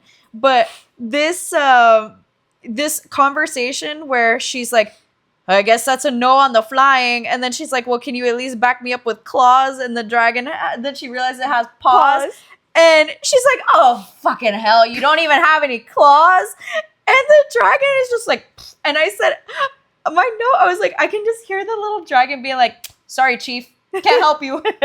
Like, because also it's like the dragon definitely is behaving like it's not heeding her warning of, like, it's like, oh, I kind of want to see what happens. It's almost kind of like, oh, silly human. Like, yeah, I'll be fine. But I want to see what happens to you. Yeah, it's like, I don't know why you think I'm gonna die. Clearly, you're the one that's gonna die. Yeah. Oh, and God. Also, like, I loved the fact that basically, like, one of the Jack Barlow is like, oh, are you gonna intervene to Xaden? And Xaden's like, I'm not the one you should be worried about. And his big old dragon is right behind him, like, just looking like, you know when they say that they sway? Yeah. Like, it's like, I imagine it like a snake almost, when, like, a snake is, like, swaying and you're like, oh, that's not good. Yeah. Have you ever seen The Hobbit? I have, yeah. The second one where they encounter Smaug? Maybe not the second one. Oh, okay. because the AI that they did of that, like the CGI of that dragon, it does that, like where it's like their version of stalking. Yeah. You know, like I'm like get you. I'm gonna kill you. Yeah, exactly. Yeah, because there's no rule about the dragons intervening. Mm-hmm. Xaden as a third year can't intervene technically, but there's nothing to say that his dragon can't. And she's like, all right, getting ready to like get attacked, and like Jack is coming at her, and she's so Violet is the type that she doesn't go for the kill. She aims to wound and like disable. There we go. She shoots to like she would aim to like disarm or disable, not to kill. Which I think is a hell of a thing when you consider the fact that's like, there is a time and a place to do that. If she was in a one-on-one, I would understand why she chose to do that. If I was in her situation, I might even do the same. However, when it's 3 against 1, I'm like, and they're hell-bent on murdering you and this little dragon, yeah, she should have aimed for some eyeballs. Yeah, is what I'm saying. So she because you need to eliminate threats. Fair enough, but I got some mad respect. If I didn't already have it for her, her dagger skills earned like mad respect in my book here, because like she flings her dagger at Jack and hits him just right in the shoulder that she like severs ligaments that now he can't like use that arm. It's literally like limp. He can't raise it or anything. And she's like, ooh, right in the joint. Yeah, she got him good. And she was like, oh, this fucking coward. Because then he like he ran away and was like to the other two, he was like, kill her, and then just like runs away. But also these other two being so stupid, like he just ran away and you're gonna like you're gonna listen to a direct order from him. It's kind of like, what? Yeah. Why? Yeah. Why? Yeah. And we end up seeing that, like, so now Violet's 1-on-2 between Tynan and Oren. Mm-hmm. And they're both trying to take her down. And she hears Xaden go, behind you, like from the edge of the tree line. And she's able to dodge a hit from Tynan. And Tynan's like, you can't intervene, and like basically is like having a little bitch fit about it. Xaden says I loved what he said. He said, there's nothing against me narrating. Yeah, he's like, I cackled when I read that. Yeah, exactly. Yep. And bending the rules. And so like Tynan's able to kind of like get a scrape in on her, and she's basically like, well, I'm able to I'm used to functioning in pain, asshole. Are you? And I loved that line as a woman. Oh, yeah. Because I understand that I don't go through my daily life with like a sword wound on me. But the fact that studies have shown that like menstrual pain is equivalent or worse to the pain that is felt during a heart attack, I was like, men don't function like that on a regular basis. And so I feel like this line, I was like, yeah, like she gets it. Yeah. It was a good, like, woman moment, you know? I liked it too. I was like, yeah, girl. Yep. You put up your walls to not feel pain, and you like run and jump and do all the stuff. Yeah. And so she's like, push through, fighting them off, blah, blah, blah. And all of a sudden there's this like big like blow of air. And in this like italics in like her mind, she hears, step aside, Silver One, in like a really deep voice. And then she's like, wait, what? Like, and it's the big black dragon that landed behind her. Yeah. And she's like, wait, did he just speak to me? And in that moment I was like, they're bonded. Yeah. The fact that he spoke to her, I was like, boom. And then but it's just funny because he's like, yes, you move. Like, move out of the way. Because he lands to like protect the little one, and like intervene, and he's like kind of like looking at her, and so Tynan, let's see, somehow he ends up like passed out. I don't remember how he passes out. It's not Tynan, it's Oren. Oh, it's Oren. Oh, the other one. She hits him in the head and knocks him out. Yeah, and she like kind of has this inner, like this monologue with the dragon where he's like, you should end the enemy at your feet. And she's like, I can't kill an unconscious man. And like, I can't do that. And the dragon is like, he wouldn't have paid you the same courtesy, basically. And she's like, well, it might come back to haunt me, but that's a statement of his character, not mine. And I loved that. I was like, that's right. You don't have to stoop to his level, even though it might come back to bite you in the ass. Yeah. Well, at this moment, if you would have told me like, okay, what do you bet on? I would have bet on Oren either being terrified of her. Yeah. From this point on, or like reflecting and being remorseful and saying like, thanks for not killing me. Oh, basically. Not hell-bent on killing her. Yeah. Yeah, fair enough. And we learned that that outcome and decision-making on Oren's part is based off of his fate in threshing. Yeah. Yeah, because what we learn in this chapter is that because he was knocked unconscious, he never bonds a dragon. Exactly. So he goes unbonded. I think if he had bonded, that would have maybe been a more likely outcome. Yeah. But we'll get to that. How can you be mad at yourself how can you be mad at anyone for going unbonded when it was literally your fault? It was literally It was literally his fault. Yes. Like nowhere in the threshing like objectives does it say kill a dragon that you deem unworthy. Well, nowhere does it say that ever. Your goal is to survive and to bond. And that's it. Yeah. So yeah, we start getting this like inner monologue between her and the black dragon, and he's like, you're bleeding, stop it. And she's like about to like clap back and be like, it's not that simple. And then she's like, am I seriously arguing with a dragon? Like, this is so surreal. And then she goes, you know what? That's a great idea. And like wraps her arm.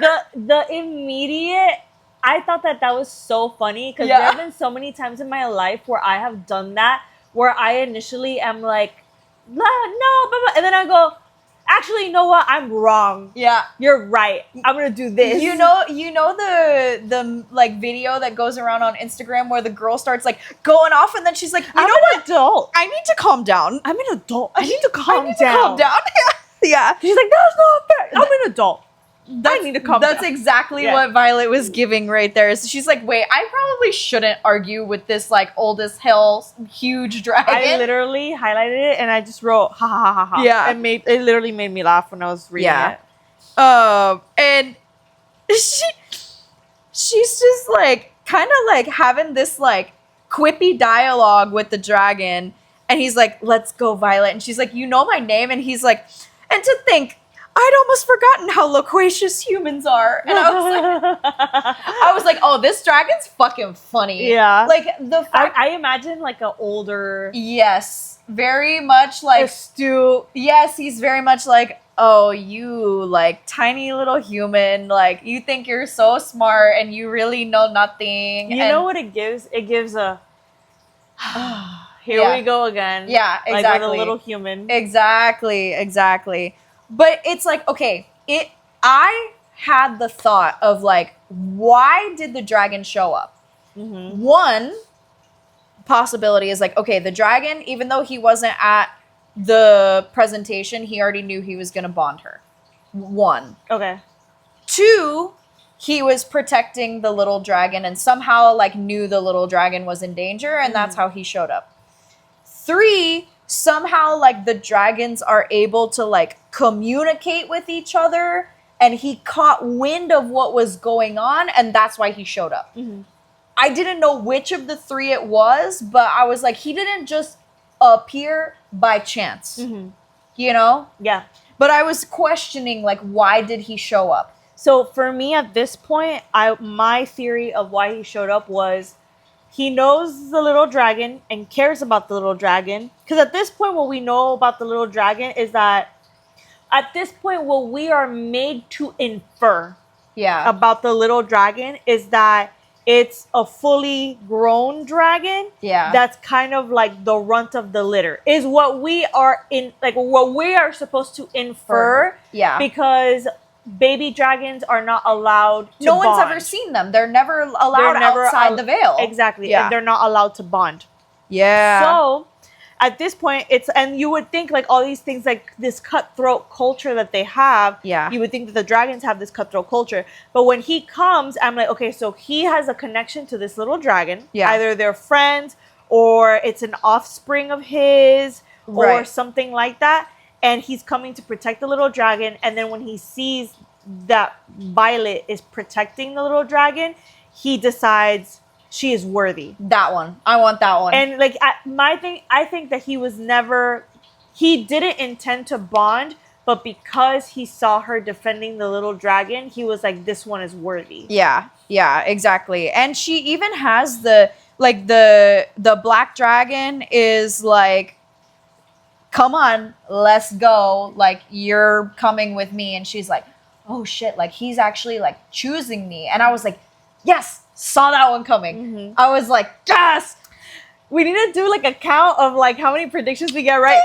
Yeah, exactly. But she's like about to get on his back to like leave with him. And she's like, I can't just leave it. She's looking at the little golden one like, it's like a little puppy. She's like, I can't just leave it. Like, what if Jack comes back or like Oren wakes up and like they're gonna try and like kill it again? Like, I can't just leave it.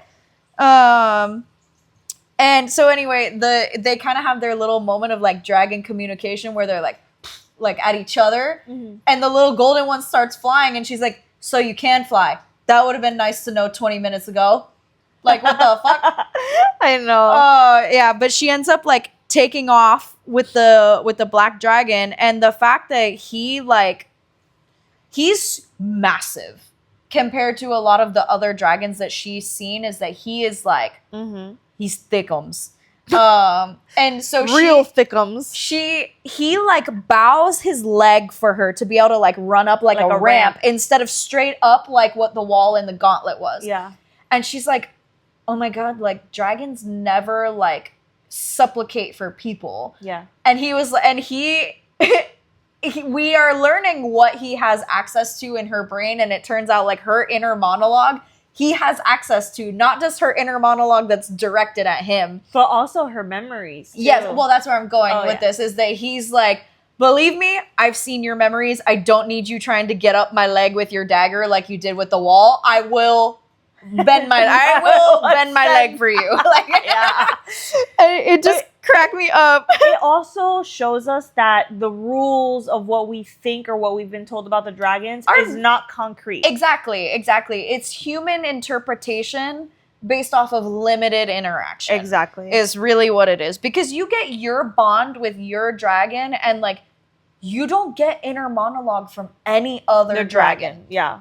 So all it can be is like, if Violet is now bonded to this black dragon, all she can do is sit down with a scribe and be like, this is what our bond is like. I can't speak for anybody else's, but this is our experience. This is what we can do. This is what I hear from him. This is how I sense him, like that kind of thing. But he tells her that his name is Terneanok.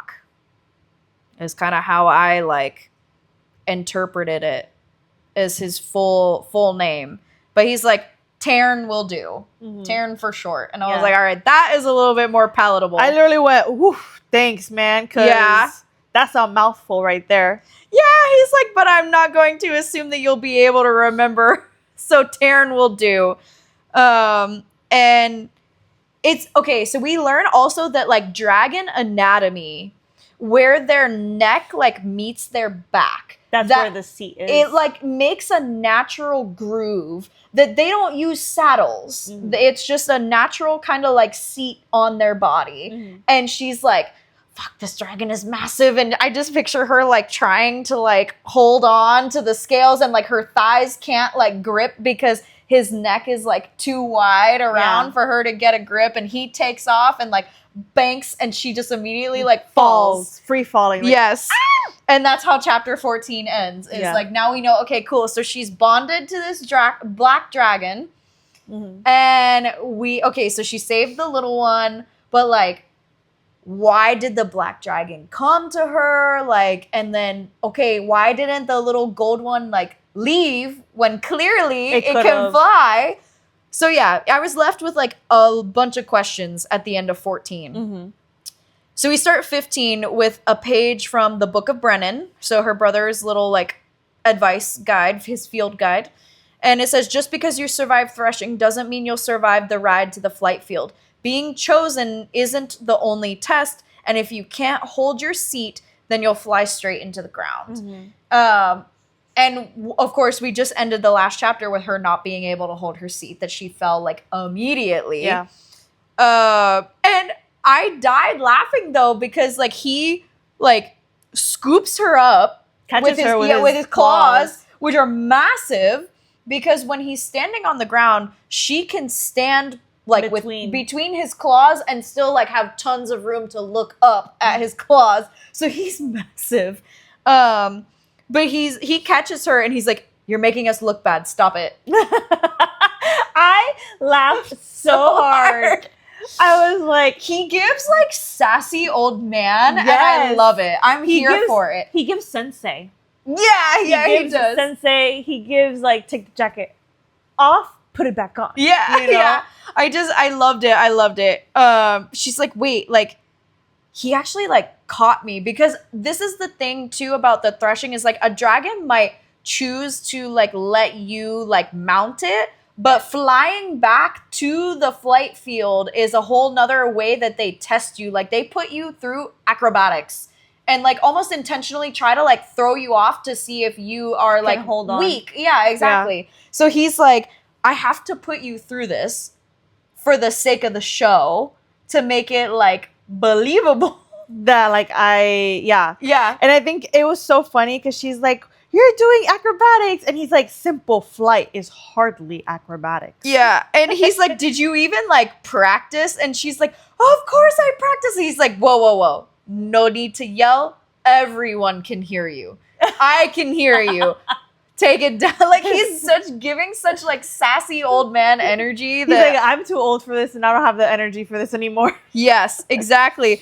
And then I've never heard this word before, but I interpreted it. She goes, was everyone's dragon a curmudgeon or just mine? And I basically took that as like sassy old man. Yeah. Like I don't know what the word actually means, but she's like, I didn't realize they were spicy. But also his dragon has good vibes. Yeah, I know. I was good like, vibes. I just immediately was like, oh, he's like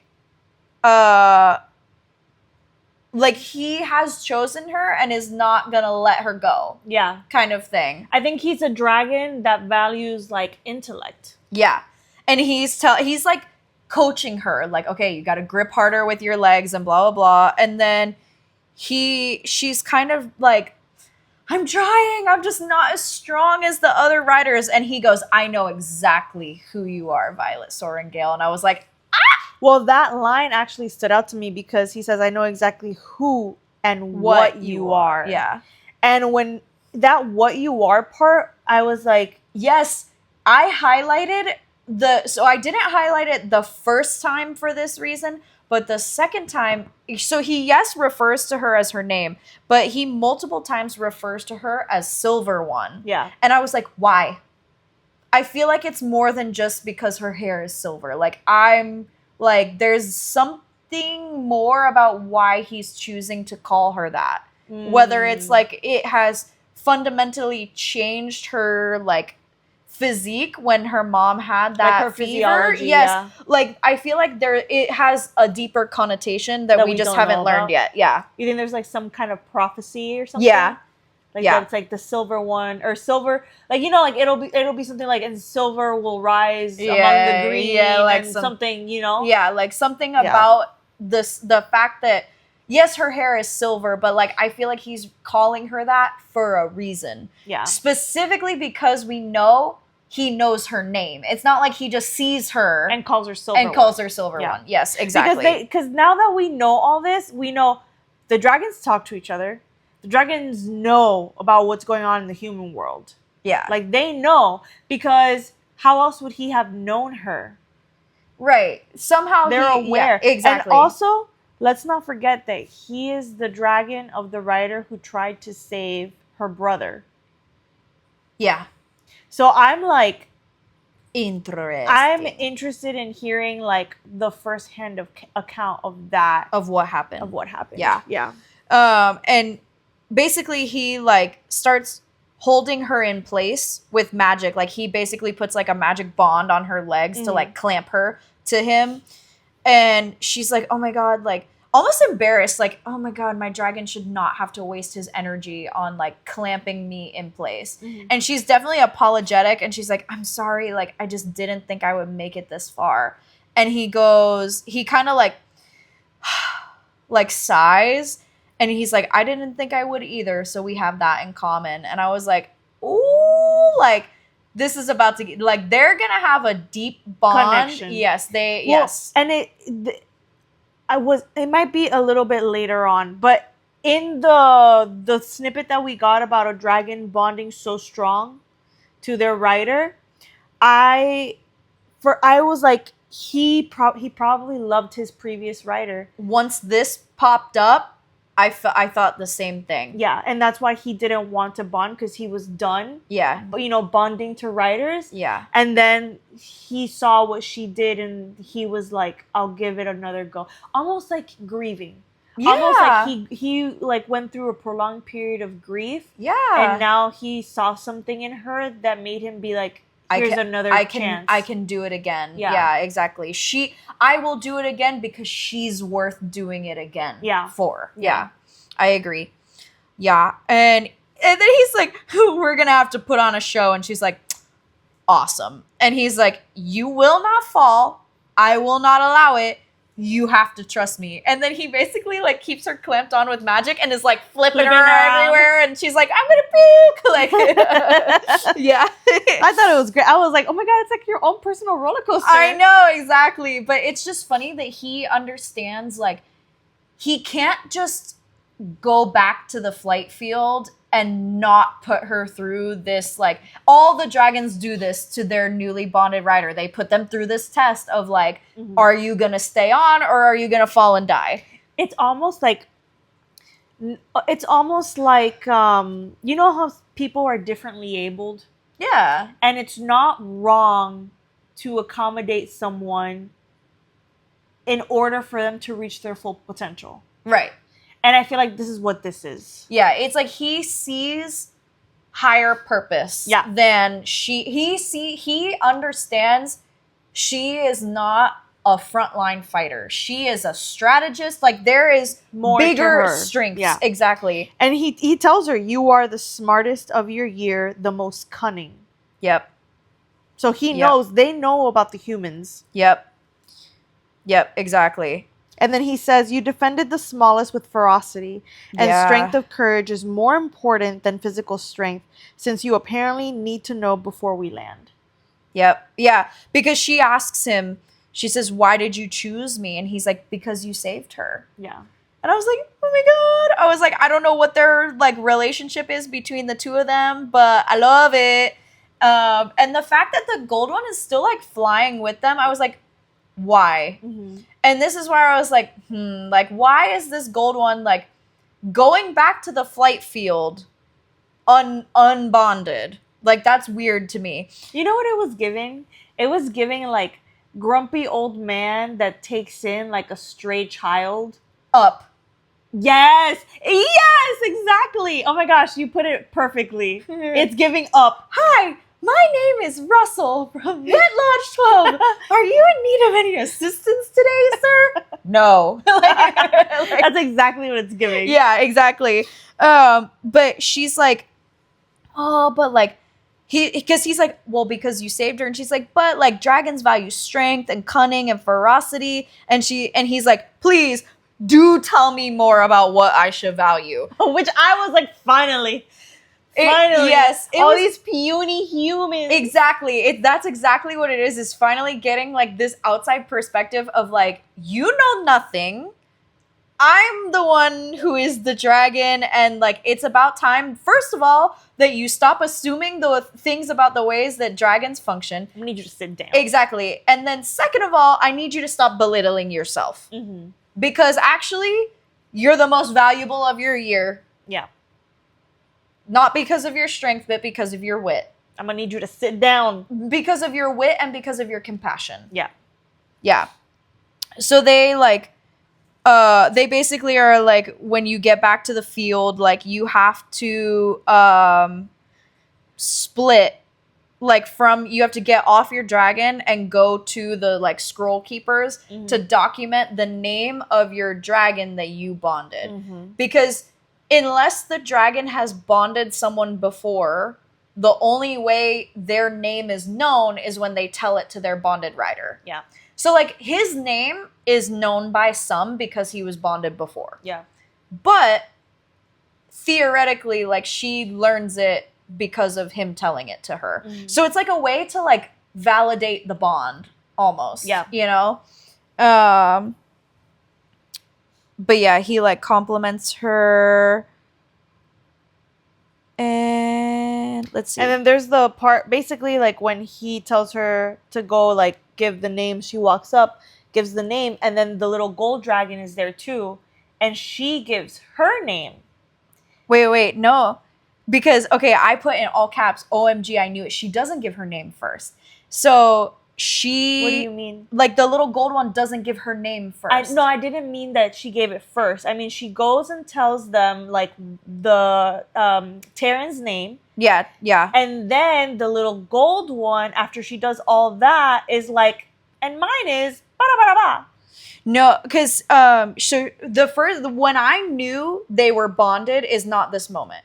The moment I knew they were bonded is that, like, she gets off of Terran's back and is basically like, I know what I need to do. You don't need to, like, grumpy old man-splain to me that I need to go give them your name. Like, I know what to do.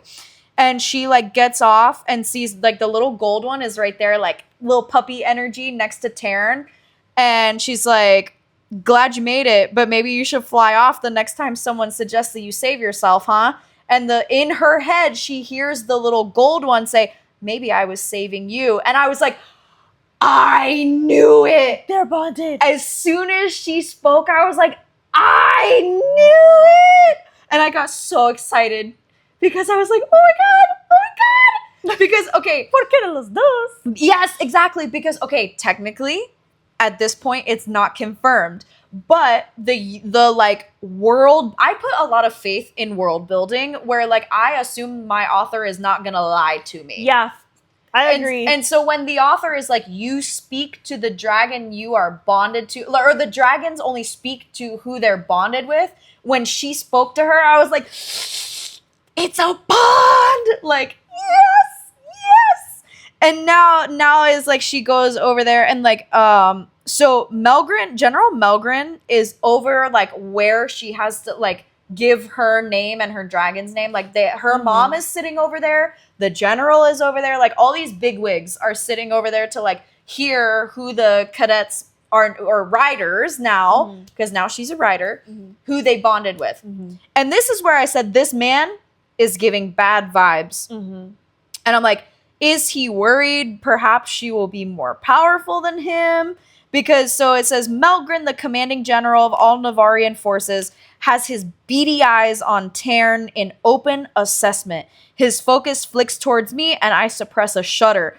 There's nothing but cold calculation in those eyes. And I'm like, he's pissed that Tarn is back in play. Yeah. And so I'm like, was there some sort of sabotage going on with like Tarn's previous rider? Maybe even Brennan. Yeah, I'm like, this red flag. Yeah. Flag on the play. Yeah. I'm suspicious of, well, I've been, okay.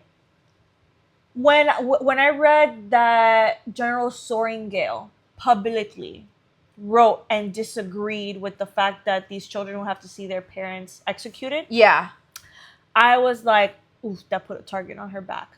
I was like, she did the right thing. Yeah. She also has a target on her back. Yeah. And I think the fact that like now her youngest daughter is bonded to two dragons, you could tell from the writing, he didn't like that. Yeah. He was already like, and his whole signet is being able to see the end of a battle. Yeah. Before like it happens. Yeah. And it brings into play also, what do you consider a battle? Yeah. Does he only see combat or does he see political strategy battles like in play? Yeah. Like conversations people have, planning. Like, does he see the end of those things? I don't know. But the thing, okay, I already have beef with Violet's mom.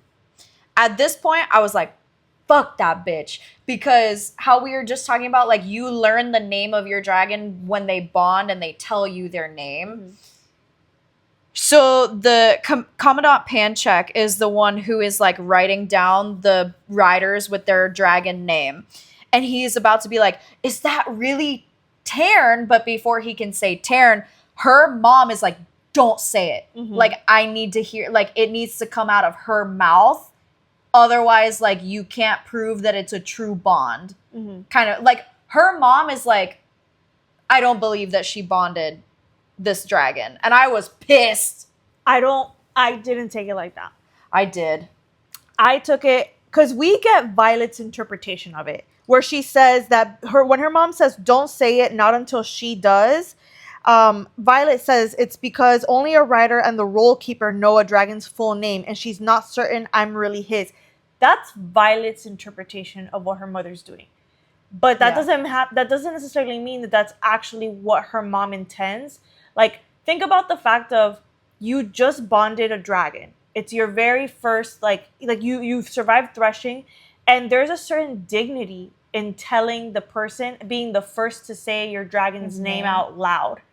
Yeah. There's a ceremony and a dignity to that. And the way that I interpreted it, because a dragon that's not bonded to a rider is not going to bring them to the flying fields. Yeah. You know, I took that more as like, this is my child, and this is like this huge dragon, but give this rider the respect that they deserve by her being able to be the one to say the name first. But I feel like Violet is adding her own. You know how sometimes like you're mad at someone, and you build this narrative in your head, and then you talk to the person and they're like, that's not at all what I meant. I think the reason, before I even got to Violet's inner monologue, I was already pissed. Because it's the choice of words of, like, okay, in my mind, if that was her mom's intention, she wouldn't have hissed it. It says, don't say it, mom hisses. And that has, like, malignant connotation to it. Whereas, like, if she was like, no, don't say it, like trying to be like, that it's her moment, like, to let her be proud of it, I feel like she wouldn't have chose the word hisses and then her eyes on Tarn, not me. And I took it, so, like, I feel like the way that was, like, written made me be like, no. You know? Yeah. Because I just feel like the choice of wording was too polarizing. Yeah. But it's also Violet telling us how her mom's doing it. Yeah. You know? Yeah. Like, it's one of those, like, have you ever, like, you know, in the Percy Jackson series where they're like, Percy is not a reliable narrator? Because you've never seen that? No. Okay, so in the Percy Jackson series, like, it's like funny when you see people like talk about it online. They're like, Percy is not a reliable narrator because he'll say something like, basically like demean himself and like his powers and make it seem like he didn't do anything. Meanwhile, you get another character's perspective and you're like, he summoned a typhoon on a river. Yeah. And it's like, and he's like, I just summoned some winds and water and a wave to knock them out. And then other people are like, that was literally a typhoon. Oh. Like, he literally, like, insane what he just did. Oh. So I'm like, that's why sometimes, like, that's why I like the third perspective. Because it's more of like a, it's kind of like when we were reading like Throne of Glass. It's like the things that were happening I knew weren't necessarily clouded by a single character's perspective. Yeah, fair enough. I know in general I prefer first person. Yeah. Yeah, I feel like it does make you feel more connected to the main character. Yeah, I have a hard time immersing myself in third person. And also because I hate when something is written from the third person and then they say like, she felt. And I was like, how the fuck do you know? You're not her. I hate that. Okay. I have problems with that. Okay. It really bothers me because I'm like, if you're supposed to be this like third person, like objective perspective, how do you know what she felt? Because she didn't say out loud, I felt this. You know, like they put it as, it's like written as if it's inner monologue, but with the third person pronouns, and I got beef with it. I can't, Okay. every time I read it, it's like it snaps me out of a story because I'm like, this makes no sense. Yeah. That's so funny. Yeah. I feel like it's the perspectives are so funny because to me, I'm like, yeah, the narrator said Is like she feels sentient. yeah, it's kind of like, it's like, okay, the narrator says that because the narrator knows, because the narrator is telling the story. So like I'm like, oh, like it's like the narrator knows all. Like to me in third person, it's like if it's God. And like the narrator knows all. Oh my gosh. Is in all the characters' heads, and the narrator's painting you a picture so that you know what's going on, and everybody's like, oh no, head. I'm taking it as like a no Like kidding if we're- narrator. Yeah, like if you're like reading it on a book. Yeah. That's so funny.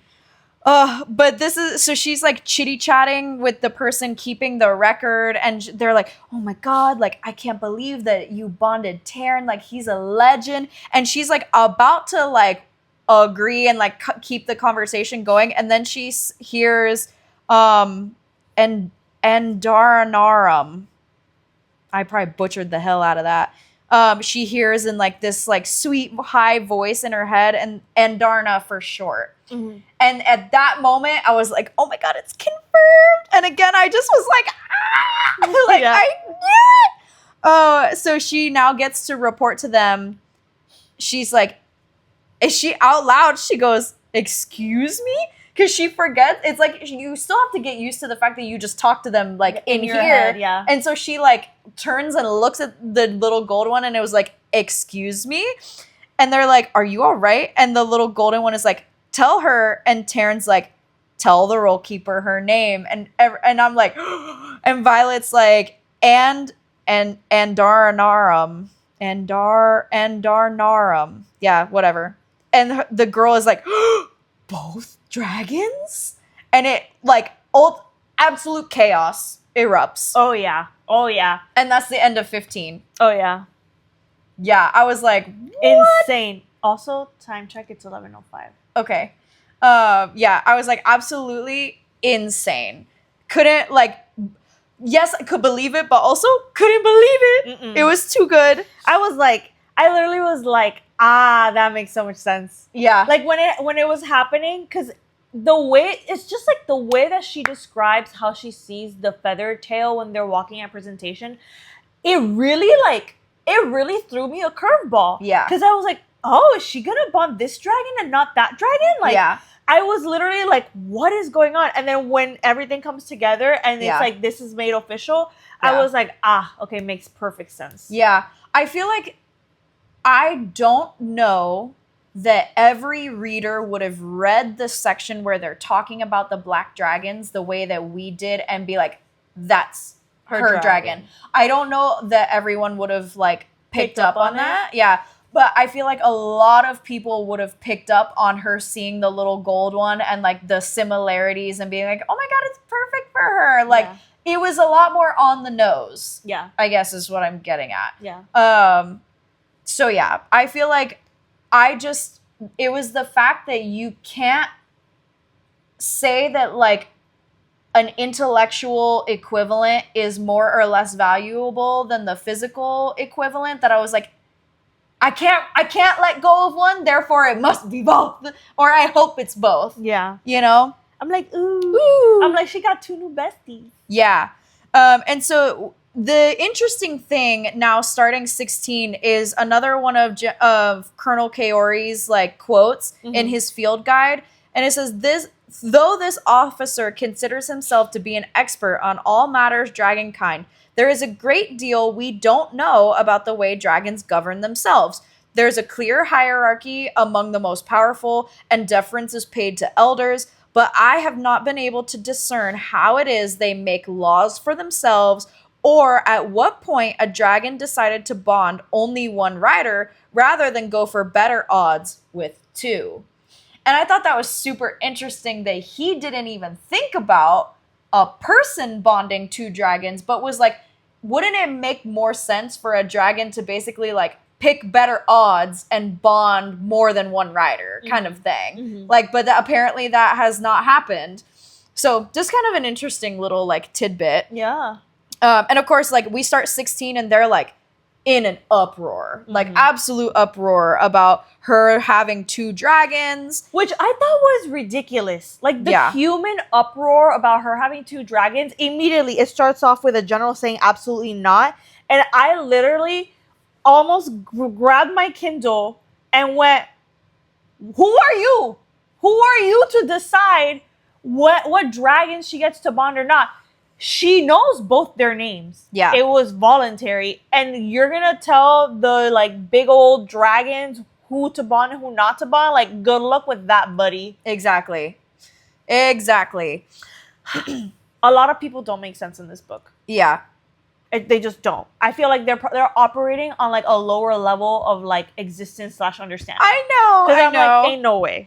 I know. And so she's like in the healers' like little quarters hearing all of this like hubbub while she's just like talking to, I believe it's Kaori. Yeah, Professor Kaori, basically like talking like kind of like fangirling about her dragon and was like, oh my God, not only do you have Taryn, but you also have 2. And he's like here for it. Yeah, he's like, tell me everything. Yeah. Because he's also like memorizing Taryn's like body for like the new projection and like Andarna's also. Yeah. So he's like, he's like all in it. Yeah, exactly. While also like healing her. Exactly. Yeah. And she like tells him, oh, like Tynan is dead because Taryn like blew him to bits. Yeah. Blasted him to bits. And it's just funny that Taryn's like, that is not your kill to take credit for. And I was like, I can't tell if he's being sassy or like being like, you don't need to feel guilty about it. Oh, you know? I took it as like, I'm proud that I killed that. Oh, okay, yeah. Runt. Yeah, okay. Because she says, Tynan won't be coming, I whisper, guilt gnawing at my stomach. And he's like, that's not your kill to take credit for. That like mentally he like growled it. And I was like, I can't tell if he's being possessive or if he's like nurturing her in the sense of like, don't like, let it go. You don't need to feel guilty about that. That was not your kill. Well, he literally was like, it literally was not you. Yeah. It was me. So they're like chit-chatting. Yeah. And so like Jack, we learned that Jack bonded a red dragon. Mm-hmm. And his shoulder needs surgery. Yeah, his shoulder needs surgery. This is where we learn just how well Violet's aim was, that she got like the ligaments in his shoulder. Yeah. And he's like, of course, pissed that she bonded the black dragon, which like he has no right to dictate bonds, but we've already hashed that point. But like, at this point, it's like, wouldn't you think to yourself, like, at least I bonded a dragon and like, even though you're an asshole, and let me stay away from this girl because like I now I got a target on my back and she's got the biggest and the baddest. Yeah, exactly. Yep. And so Kaori is basically like, hey, you would be the first to bond 2 dragons. So he confirms that. And then he goes, not sure why they're fighting about it though. The decision won't be up to them. Talking about the people that are all in an uproar. And he tells her like, they're just waiting for the dragon, like the leadership to make it back, meaning the dragon leadership. And they, and it's called the Empyrean, I say Empyrean. And it's for them to decide. So Taryn is telling her like, don't leave the field, because this might take a little while. And then it's like, so General Melgren's dragon is the other black one whose name is Coda. And Coda is like part of this leadership too. And then like all the dragons are like grunting and like snarling at each other. And she's like, oof, I have no doubt that I'm like the subject of this. And Darna is like, yep, we're talking about you. Yeah. I know, it's so cute. It cracks me up. And he says, stay close to the wing leader until we return. Taryn says that. Mm-hmm. And she's like, surely he meant to say squad leader. And he goes, you heard what I said. And I bookmarked this because I said, OMG, it's giving stay with the High Lord. Yes! not my squeal. Yes!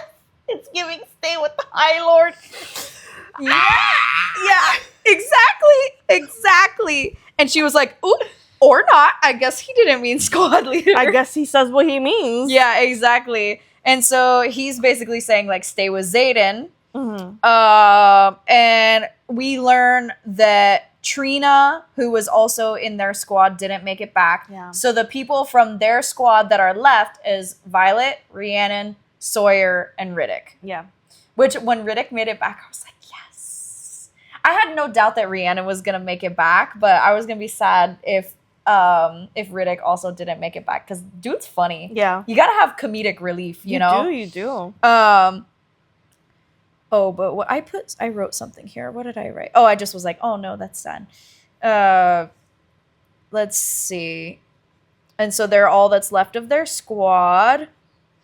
And this is where I literally wrote, who the fuck does he think he is? Oh my god, is it the same thing About that Dane. I quoted? Wait, hold up. Let me see if it's the same thing I highlighted. What is it that you highlighted? So I said, she's like chatting with Dane, and Dane is like, oh my god, did you really bond both of them? And yeah, and he's like, you're gonna have to choose, like, you know, you're gonna have to choose, right? And she's like, what?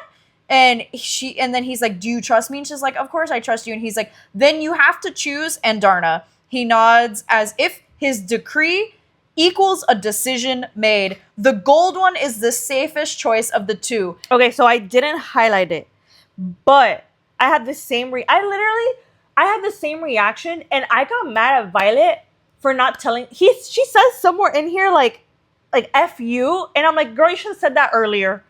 Because honestly, the audacity of this man. Not only does she accomplish a feat of like, well, she protected the little gold dragon, and obviously they don't know this yet, but like, she just bonded with the most powerful dragon at the moment that was available for a bond. The audacity of telling, like, the dragon chose her. She's obviously worthy. The audacity of telling her to pick another dragon. Yep. And then on top of that, picking the other dragon because he views it as the other dragon being less than. Yeah. He goes like, she's like, I'm not choosing. And he's like, you are. And it has to be Andarna. And he grips my shoulders, leans in with like urgency. And he's like, I know she's too small to bear a rider. And she's like, that hasn't been tested. Like, first of all, that hasn't been tested. And it's like, also though, my thought is like, how could you possibly say, like, just because they are physically different, what if her signet with the gold one makes her so powerful that they have to put her at the front lines of every battle? Exactly. And then you just sealed her fate that way. Exactly. Like, you have no idea what's going to come from these bonds, let alone each individual bond or them as a collective. Like, you have no fucking right. It's two-dimensional. And the audacity of being like, they're going to make you choose when you don't know. It's like this human arrogance for what? Like, you live in a world where literal mythical creatures exist. And you still have this idea that you are the top species. Yep, exactly. In what world? In what world? I have no idea. Like, what? And then we get the biggest bomb dropped on us. And I was like, oh my God. So we learn, okay, she blinks and she's like, wait, what? And she's like, what are you saying? And Dane is like, they're a mated pair. Tarn and Gale, the strongest bonded pair in centuries. And I was like, oh my God. And it clicked in that moment. I was like, that's why he was there. Because who was observing the whole thing and who was getting all up in arms about the whole thing with her protecting the little dragon and the little dragon being at risk? Gale. Gale was all up in arms about all of it. Exactly. And I was like, oh, it makes sense. Listen. And that's where you kind of put together, like, she must have called out for him to come. Yep.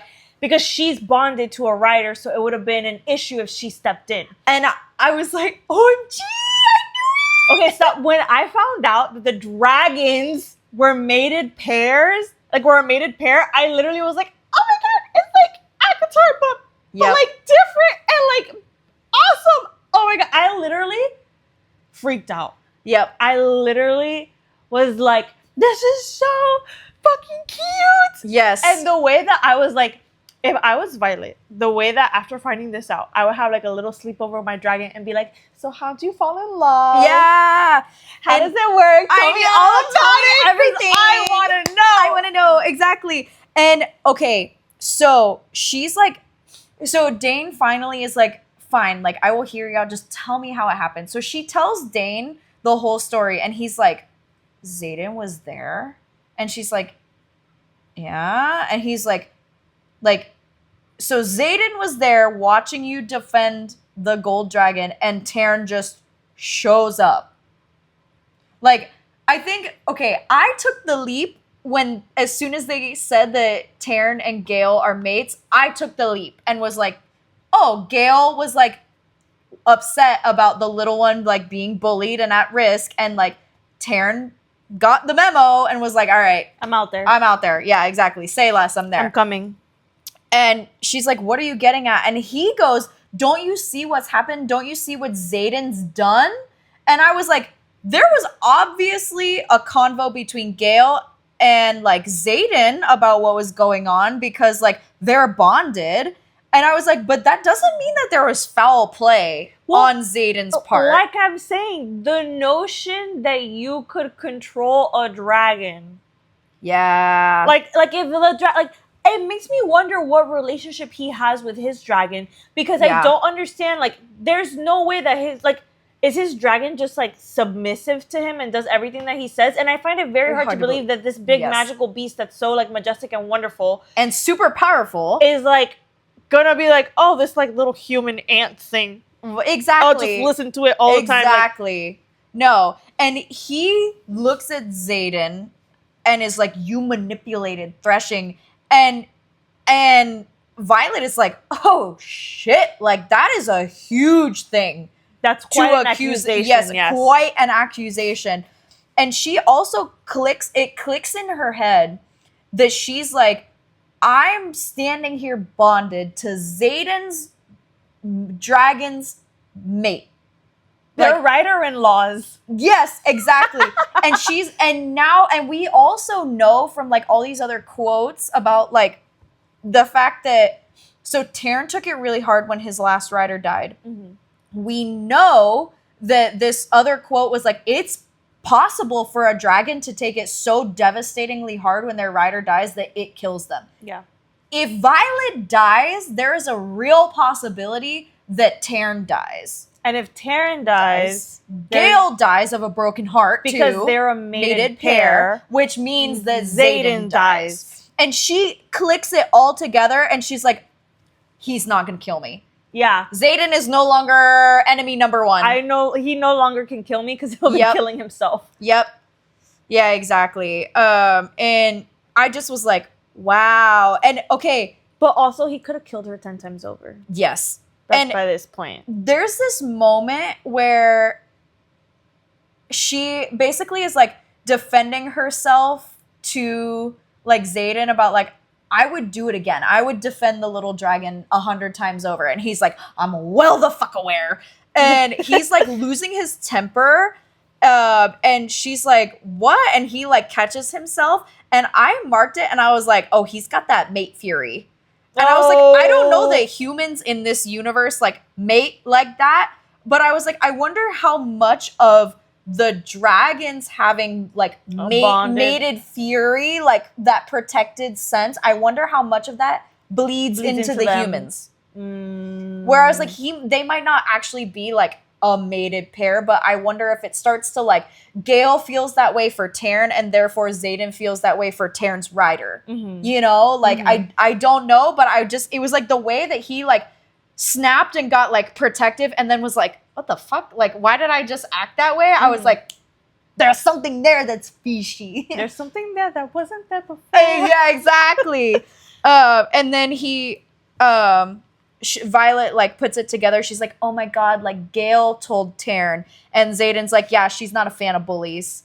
Talking about like the guys trying to kill Andarna. And he was like, don't mistake it, though, as her being fond of you. She's fond of the little dragon. And then Taryn chose you, like, all on his own. Yeah. So they're, like, kind of fleshing out, like, what happened a little bit behind the scenes. Closed doors, yeah. But also the fact that it is still genuinely, like, a bond that she has with Taryn. Like, he still looked at her and saw her protecting Andarna and was like, yeah, I want that one. Yeah, and let's see. And she also remembers that in this moment in the clearing, like right before Taryn showed up, when Tynan was like about to attack her, she saw Xaden take a step toward her. Yeah, like he was about to move to protect her. Yeah. And this was all before being bonded. Yeah, exactly. So she was like, interesting. And so Xaden puts Dane like in the hot seat. Oh, girl. Where he's like, and out of curiosity, would you have, let's say, bent those rules to save your precious little Violet in that field? Because that's where she's like, oh shit, like Xaden was about to break the rules to save me. And Violet's like, oh my God, like that's unfair to ask him. Like, honestly, probably a little afraid of knowing what the answer was gonna be. She knows what the answer was going to be, and she was afraid to hear it. She didn't want to hear it. Yeah, and Xaden was like, I'm ordering you to answer. And he's like, no, I wouldn't have bent the rules for her. And she's like, so that means that oh my God, he values rules more than her life. I literally I highlighted that and wrote, what the F? That makes no sense. And I'm going to tell you why it makes no sense. Yeah. You're telling me that the same man that is hell-bent on getting her out of the riders for her safety because he wants to protect her, he doesn't want to see her die, is the same man that says, I will watch her die if the rules prohibit me from saving her. Yes, it makes no sense. It makes no sense because aren't they breaking rules in a way trying to get her out? Yes! Yes! They're breaking rules trying to get her out of the riders project. Like, not... Yes. Like, they're breaking... Like... It's not supposed to be happening that way. It's like tradition is being broken. Exactly. Yeah, exactly. And so I'm sitting here like, this makes no sense. And I'm like, okay, I can take this one of two ways. I can take this as the author did this on purpose to show us that Dane makes no sense and is like emotionally immature. Or the author didn't think this through and this is just stupid character like development. Yep. Either way, I literally was like, Dane, go jump off a cliff. Yeah. If you weren't already, like, against Dane, I feel like this had to have... I don't see how anyone could read this. Go jump off a cliff. I don't see how anyone could read this and still be on Team Dane. Oh, no. Jump off the gauntlet, please. Yeah, exactly. Please. Yeah. Exactly. So... she is like now chatting with Xaden, basically like, well, looks like our lives are tied together. And so she basically is like, oh my God, like I belong to Taryn and Andarna. And so in some really fucked up way, Xaden. And then she says, my scalp prickles. And I glance across the field at him. And so this is where I wrote this thought out because she keeps getting this like tingly scalp feeling. I know where you're going. And I just was like, okay, again, maybe in this universe, like humans don't have a mating bond. But I was like, ooh, like if Taryn and Gale are mated and they talk to each other telepathically, I was like, she actually has a telepathic line to Xaden. Yeah. But she felt this long before they were bonded. Yeah, it's almost the tingly scalp. It's like when you can sense that someone is watching you. Yeah. It's kind of like that feeling. But I took it as something like I took it before she was bonded. I took it as she has something in her physiology that makes her sensitive to whatever magic his shadows. Possesses. Yeah, his shadows. So she can feel when he's coming. And when his magic is like directed at her or his attention is directed at her. Yeah. And I just kind of had this thought where I was like, oh my God, like it would be really cool if somehow the dragons were able to open lines of communication And where they could all four telepathically of them can yeah. just like, Well, like all four? no, not because Andarna's not involved in the mated bond. Like Xaden is not involved with the gold one. But but dragons can talk to each other though. Yeah, but she can't. Andarna can't talk to Xaden. I see. What I'm saying is, I wonder if there's a way that instead of it just going like Violet to Taryn, Taryn to Gale, Gale to Xaden, if they say, you know what, fuck it, you guys just talk to each other, and now like all of a sudden Violet and Xaden are able to be thoughts, like telepathic. I was like, that would be fucking cool. Yeah, especially for like special missions or something. Yeah, I'm like, that would be. It's like being on the radio. That would be like super OP if they end up developing that skill. Who knows? But yeah. Anyway, she gets her. Anytime you bond a dragon, you get like a tattoo. Yeah. Of it. It's like a relic. A relic. Thank you. Yeah. And hers is absolutely beautiful. It's like across her back, big black dragon with a little gold dragon on it. And I was like, oh my god, I love it. I was like, oh my god, that's so cute. It's so cute. Yeah. Yeah, and she just is kind of like having this moment with Dane that made me kind of like, bleh, like, I hated it because Dane comes up to her and kind of is like, oh, like what Xaden said. She's like, I know, like you always want me safe. And in her head, she's like, he'd do anything except break the rules. And it just was like this moment of like, she got a major ick. She got a major ick because he gets kind of like swept up in it. And, like, he decides now is the appropriate time to kiss her for the first time. And she's like, bleh. Yeah. And it's honestly really sad. I was really sad for her because she wanted to kiss him for the longest time. Yeah. And then it happens and she's like, I feel nothing. Yucky. And I'm like, of course you don't. Who would feel anything after a man says, I wouldn't break the rules to save your life? Exactly. It was big ick, and I just was like, blech. And that's the end of 16. This is why the villain love interest is having a renaissance. I'm not saying anything like in this book, but just in general, like the villain will break the rules. The villain romance is having a renaissance in this time period because the villain is like, I will burn the world for you. Yeah, exactly. Oh god. So yeah, at the end of 16 gave me such an ick that this was the moment where I was like, I can put it down for a little bit because I was so infuriated at Dane that I just was like, I need a minute. Oh yeah. Yeah. Just time check. It's 11:30. Okay. And so we start 17 with a quote from the Guide to the Rider's Quadrant from Major Offendra. That says, it is therefore only natural that the more powerful the dragon, the more powerful the signet its rider manifests. One should beware of a strong rider who bonds a smaller dragon, but even warier of the unbonded cadet who will stop at nothing to seize a chance to bond.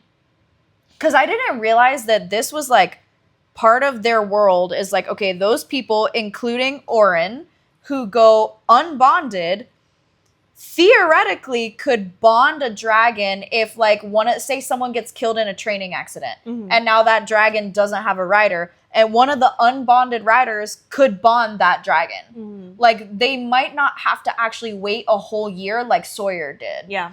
I guess my brain just assumed that they just went back like into the year, like they repeated the year. Well, my thing is too, like, so the cadet will stop at nothing to seize a chance to bond to a dragon. Like, I took that as like, okay, they're willing to attack each other for their dragons.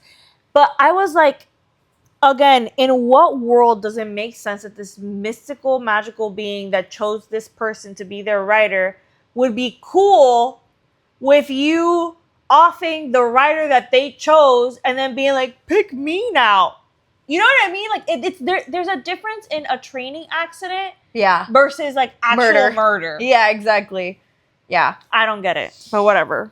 But we start this chapter and I said, oh my god, I love this. Because after they've survived threshing, it's basically like how everybody has sex after prom kind of thing. Apparently all these people have sex after threshing, and Rhiannon and Sawyer hooked up, and I was like, oh my god, I love it. I'm read here that. for it. Okay, I read that and I was like, did Tara die?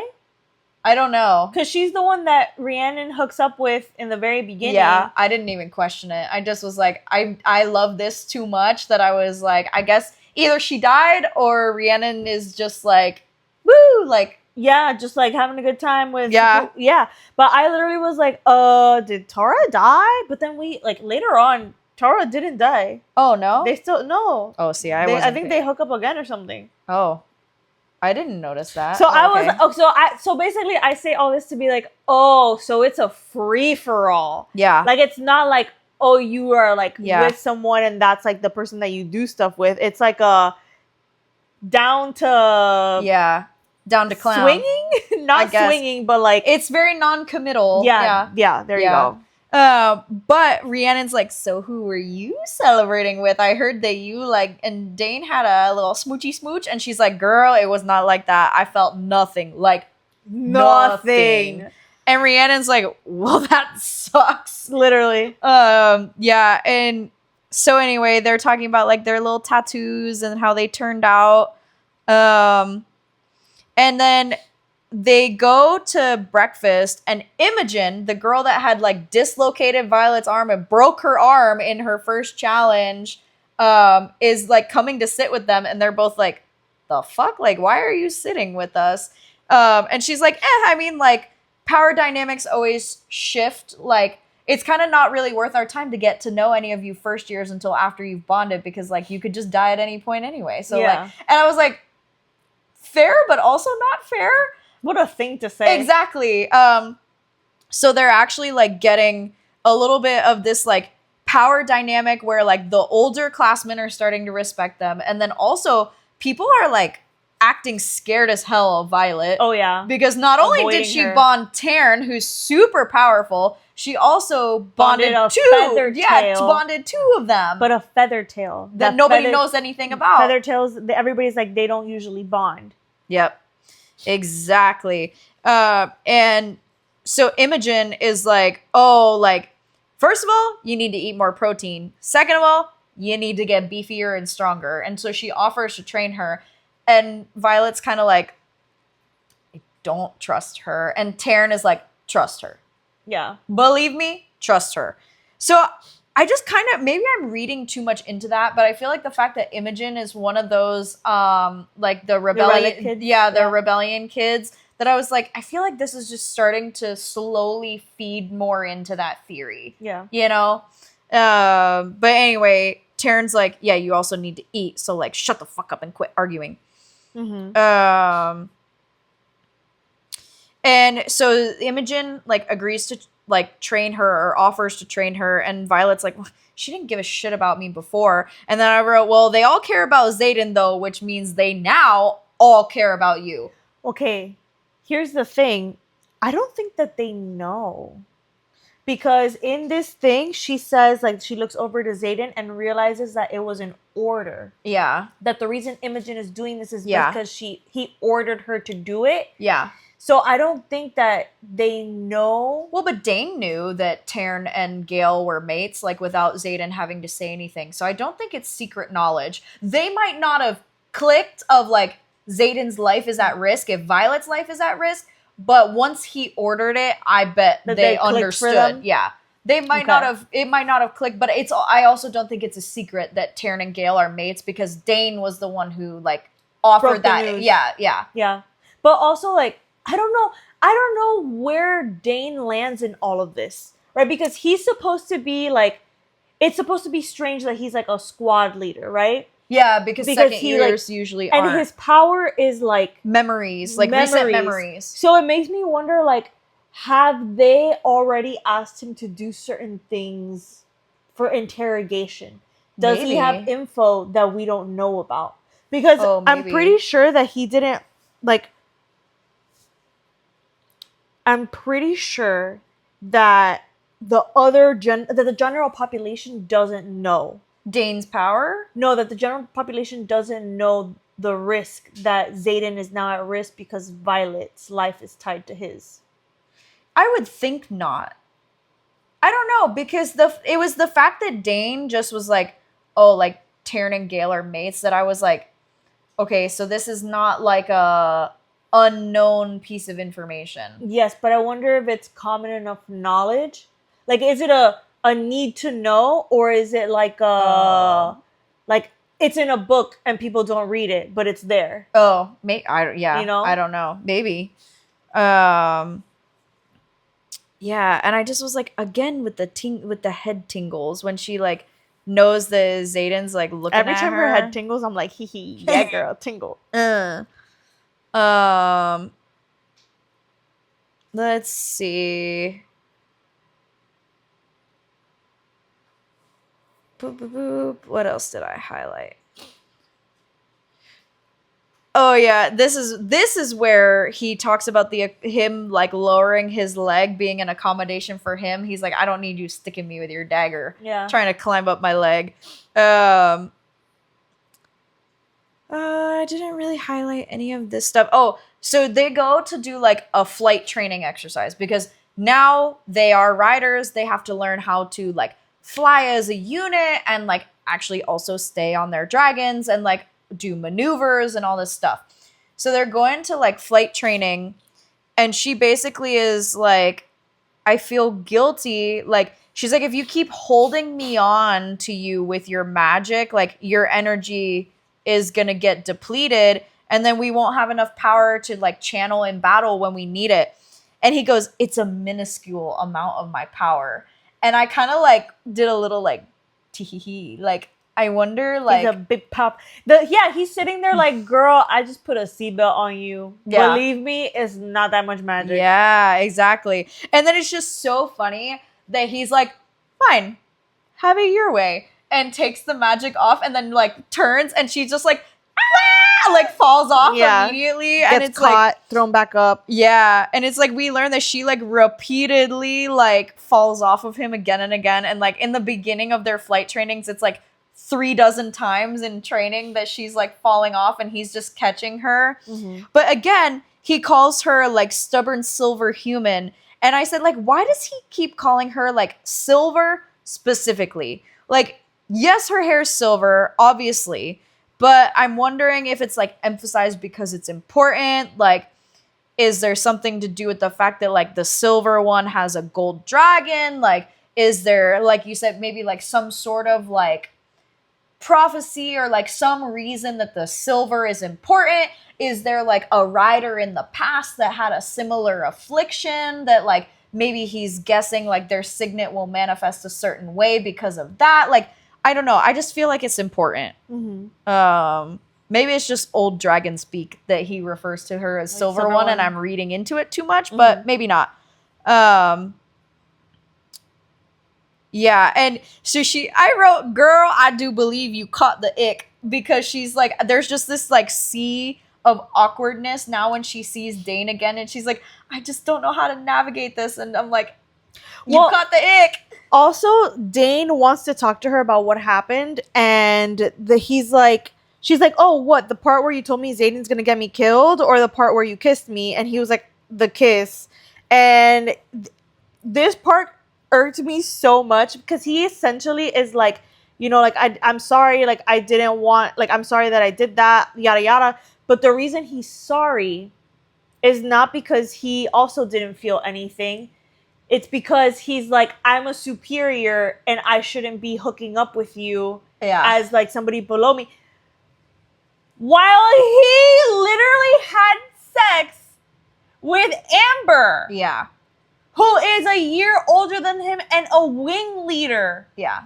I was like, rules for thee, not for me. Yeah. If I could have jumped in the book and beat him up, I would have. Yep. I seriously would have. Because the audacity, and she's sitting here almost being relieved, oh, thank God he didn't feel anything either.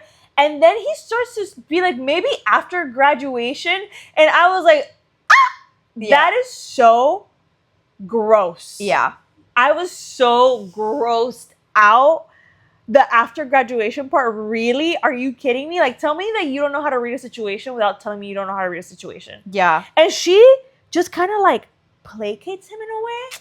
And she's just like, yeah. Yeah, exactly. And then, so he's like, they're kind of chatting about how like flying training is going. And he's like, you need to tell Taryn to like lighten up, like not be so hard on you. It's not like we need an aerial legion like right now kind of thing, which I was like, foreshadowing. Yeah. But then Taryn obviously is like in her thoughts. And Taryn's like, tell him to mind his own business. Yeah. And she's like, take it easy on him. He's my best friend. Like, back in her mind to Taryn. And Taryn snorts is the reply. And I was like, OMG, even Taryn is a Dane hater. Yeah. I love it. Taryn's like, this guy. This bitch. Yeah. Yeah, let's see. I hope Dane gets some like character development because God, this is gonna be so difficult. So painful. Either Violet needs to cut him off completely so that I stop getting annoyed by scenes of him, or he needs to like get it together. Yeah, exactly. Oh, yeah. And that was about all I had for 17. But 18's quote, so normally I already know that I'm going to like talk about the little quotes at the beginning of the chapter. So I normally don't highlight them. Mm-hmm. But this one I actually specifically highlighted. Mm-hmm. So this is from Colonel Daxton's Guide to Excelling in the Scribe Quadrant, which is different. We've not gotten anything from this person before. And it says, there is nothing more sacred than the archives. Even temples can be rebuilt, but books cannot be rewritten. Mm-hmm. And I just like really highlighted that because I was like, oh God, like I love this. One, because of the fact that they, you know how they always say like, oh, like history is written from the perspective of the victor kind of thing. Like it's so true that like once something is written and the perception of how it's written is out there, like you can't undo it. That is very true. You know? It's very true. And so Aaron is reading a different book in between this one, and I'm reading a different one. I'm reading like a nonfiction one that's called Ask Not, and it's about like the Kennedy family and basically like the women whose lives have been destroyed because of them. And in the book, the author literally says like she shows how the media coverage of like a tragic story gets flipped so that the woman is blamed for being in the situation, not the person who actively caused the tragedy. Yeah. And it's like once it's put out there, there's no rewriting it. Yeah. It's true. And so I just like that hit me that I was like, say it louder for the people in the back, you know? Like it's so true. And like words have weight, especially like written word that is passed on has so much weight. Mm-hmm. But yeah. And for me, this quote, when I read the chapter, I was like, oh, this is going to come back in the sense of like, so in this chapter, she goes to the archives. She's on library duty. She's no longer on like food duty. And she sees a girl that she's friends with, that she studied with this past year, like that she helped her like study for the scribe exam. Yeah. And like they thought they were going to be scribes together. Yeah. And they're like chitty-chatting. And she's like, hey, can you find this book of fables for me? And the friend is like, sure. And she goes and then she comes back and she's like, it's not here. Find it. It's not here. And Violet has this moment of like, because it was the book that her sister made her leave behind. Yeah. Because she that was her dad had given her. That her dad had given her. And Violet takes that as like being very strange because this archive has everything. Like for it to not have a book is super weird. And it's the book that talks about wyverns and venom, right? Yeah. It's like a mythical fables kind of thing, but it's like interesting. But exactly. Like my spidey senses went up. I was like, why is this book banned? Because she says in the chapter, only books that are like top secret or banned are not in the archives. And it's like, yeah, because so the reason that she even like really remembered about this book, like, yes, she had wanted to bring it with her, but they were as they were like chatting on presentation day, walking in between the dragons, she's talking to Luca about like the fairy tale about the wyverns and the venom, and is like, how have you not heard of this before? And it's like, we learn, okay, first of all, it's not common knowledge. Nope. And now we learn that this book is like missing or at least not accounted for. And it's like, interesting. So whose side is wanting it kept secret? Is it actually like their side? Is it a rebellion side? The people that they're fighting in the war? Like, who is it that wants it kept quiet? Yeah. Like, what's going on? Is there something in those fables that is like, it rings truth? Yeah. Yeah. Exactly. Yeah. But it, like, one of the things that I highlighted is she's like chatting with this girl that they would have been scribes with. And she ultimately is like, it's scary, but like, I'm where happy. I'm supposed to be. I'm happy. Yeah. And I was like, oh my God, I love that for you, Violet. Yeah. It was like a good little like girly moment where like girly pop, like, oh my God, yeah, I'm happy. Yes. Okay. So I had highlighted that part about the fables of the Baron. Yeah. Them being missing. And I said, interesting. So how did her dad get this book to her? Does it have something to do with them potentially being on the quote unquote like wrong side of the war? Mm-hmm. Because like, that's just, it doesn't make any sense, you know? Mm-hmm. And if maybe her copy, because her dad was a scribe, is her copy the copy that was supposed to have been in the archives and he like stole it? Yeah, and took it to her? If so, why? Why was it important for her to know these stories? You know? Yeah. And also, it kind of pricked my brain of like, Violet was on the path to becoming a scribe, and her mom, before her dad passed, never had any qualms with it. And it wasn't until like 6 months before she was supposed to go into the war college that her mom was like, let's switch, like, we're not going to do this. And it makes me wonder if perhaps her mom sees something coming in the future and she's like, I need my daughter to have the tools to be able to either aid or defend herself. Because if we do X, Y, and Z and she's a scribe, she'll kind of be a liability. Like, she'll be dead, basically. Yeah. Fair enough. Just little like theories. Yeah, they don't have to be true. No, we're just theories. But this is why I love that we can talk about it without having read the whole book. Mm-hmm. You know, because it's like, okay, like, we might be totally wrong, and it may be like our spidey senses might be tingling about something that's nothing. Yeah. You never know. But I am of the belief that an author had to put the effort to put these words on paper. You're not Every word should count. Exactly. Like, you're not going to write something, and unless you're the author that wrote freaking Hunting Adeline, like, you're not going to put stuff on paper that ends up, like, not coming to fruition. Red herrings everywhere. Yeah, exactly. And so that's basically her encounter in the scribe quadrant. She's, like, now, like, eating a meal with her friends, and we learn that Sawyer has manifested a signet. Yeah. That he's a metallurgist. Yeah. And I was like, oh, Magneto. Well, it's funny that you thought Magneto, because I was like, Toph from like Avatar: The Last Airbender. Yeah, I was like, funny. I just thought, I am Melon Lord. Oh my God. But it's so crazy because he's like, okay, yeah, you might think it's super cool, but I'm still learning how to control this, so I can't even, like, eat with a fork without being afraid I'm going to impale myself. And I was like, dang, okay, actually, that does kind of sound a little rough. They're going to get him, like, wooden utensils, though. So yeah, exactly, yeah. When he said that, I literally thought to myself, eat with your fingers. Yeah, like, it's not that big of a deal, I know, but it's just, like, something that I didn't think about. And then we learned that some girl bonded a dragon named Gleanne, which is their friend Trina. Or no, sorry, never mind. Someone that was like just another rider had like died in a flight lesson. They fell off of the dragon. And one of the unbonded riders was able to bond that. Yeah. Dragon. And so that's where I was like, oh dang, like they really do confirm it that you can like bond. But again, this was a training accident. Yeah, it wasn't murder. Yeah, exactly. Not cold-blooded murder plot. Yeah.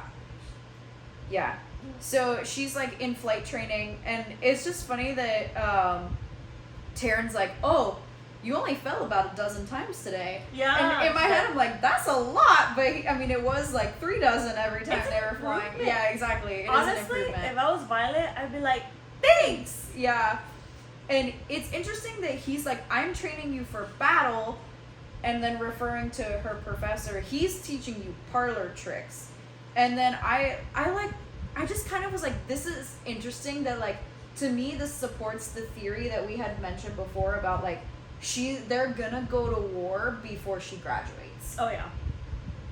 Like, she's gonna be called for something. Oh yeah, without a doubt. And I feel like Taryn knows it, and that's why he's like, now we need to start preparing Things now. Yeah, things are ramping up now. Yeah, exactly.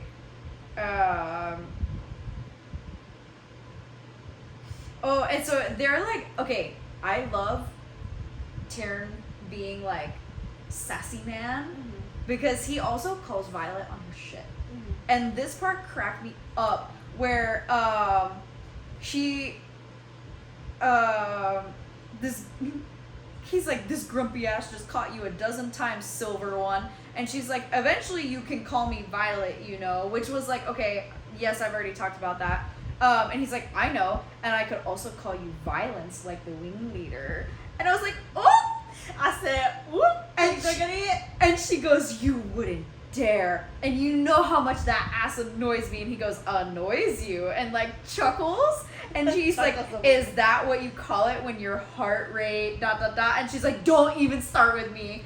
And I died laughing because I was like, oh my god, it's like how animals can sense when you're like digging on somebody, you know? He's like, I know that ass don't annoy you. That ass does something to you, but it don't annoy you. Girl, it makes you come alive. Yeah, exactly.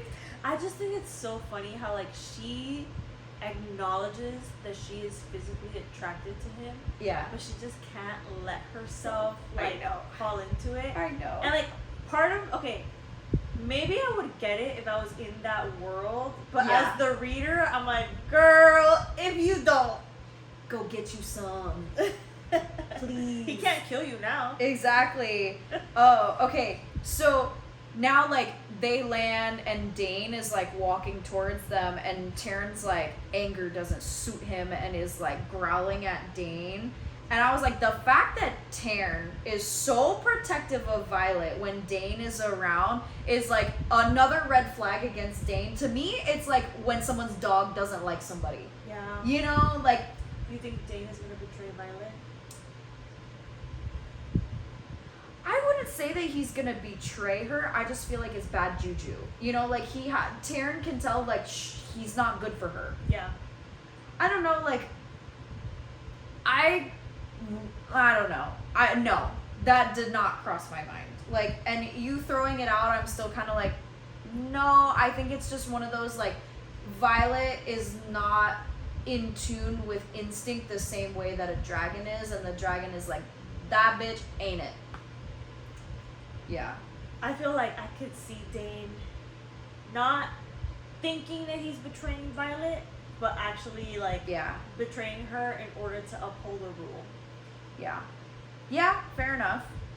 But I love though that Taryn is just like, tell him if he harms you, I will scorch the ground where he stands. And I was like, oh, Taryn ain't messing around.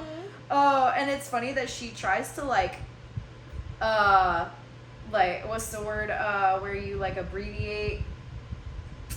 Yeah, she tries to paraphrase what he says. That's the word, paraphrase. Yeah, she tries to paraphrase, and he's like, no. Word for word.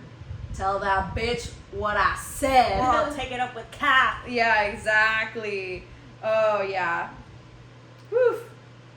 And then he's like, she's like, are you happy now? And he's like, yeah, I'll partake in a flock of sheep. I know. I was like, okay. And that just cracked me up.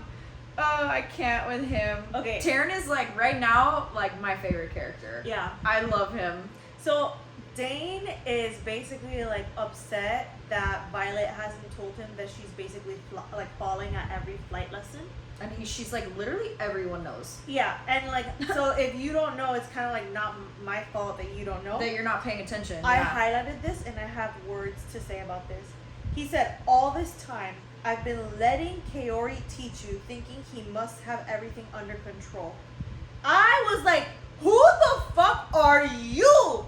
And I was like, I'm feeling very uneasy about him. Very, very uneasy about him. I, like, all this time I've been letting Kaori, you're a second year student. That's a general, a professor. What do you mean letting? What is wrong with you? Yeah. And the fact that she doesn't say that to him, Yeah. I'm like, this guy needs to get slapped upside the head. Like, his dad being like General Soaringale's aide, did that get to his head? Does he think he's more important than what he actually is? Like, what is going on here? Is this full-blown male entitlement? Or is this like controlling boyfriend? Or is this like, what is this?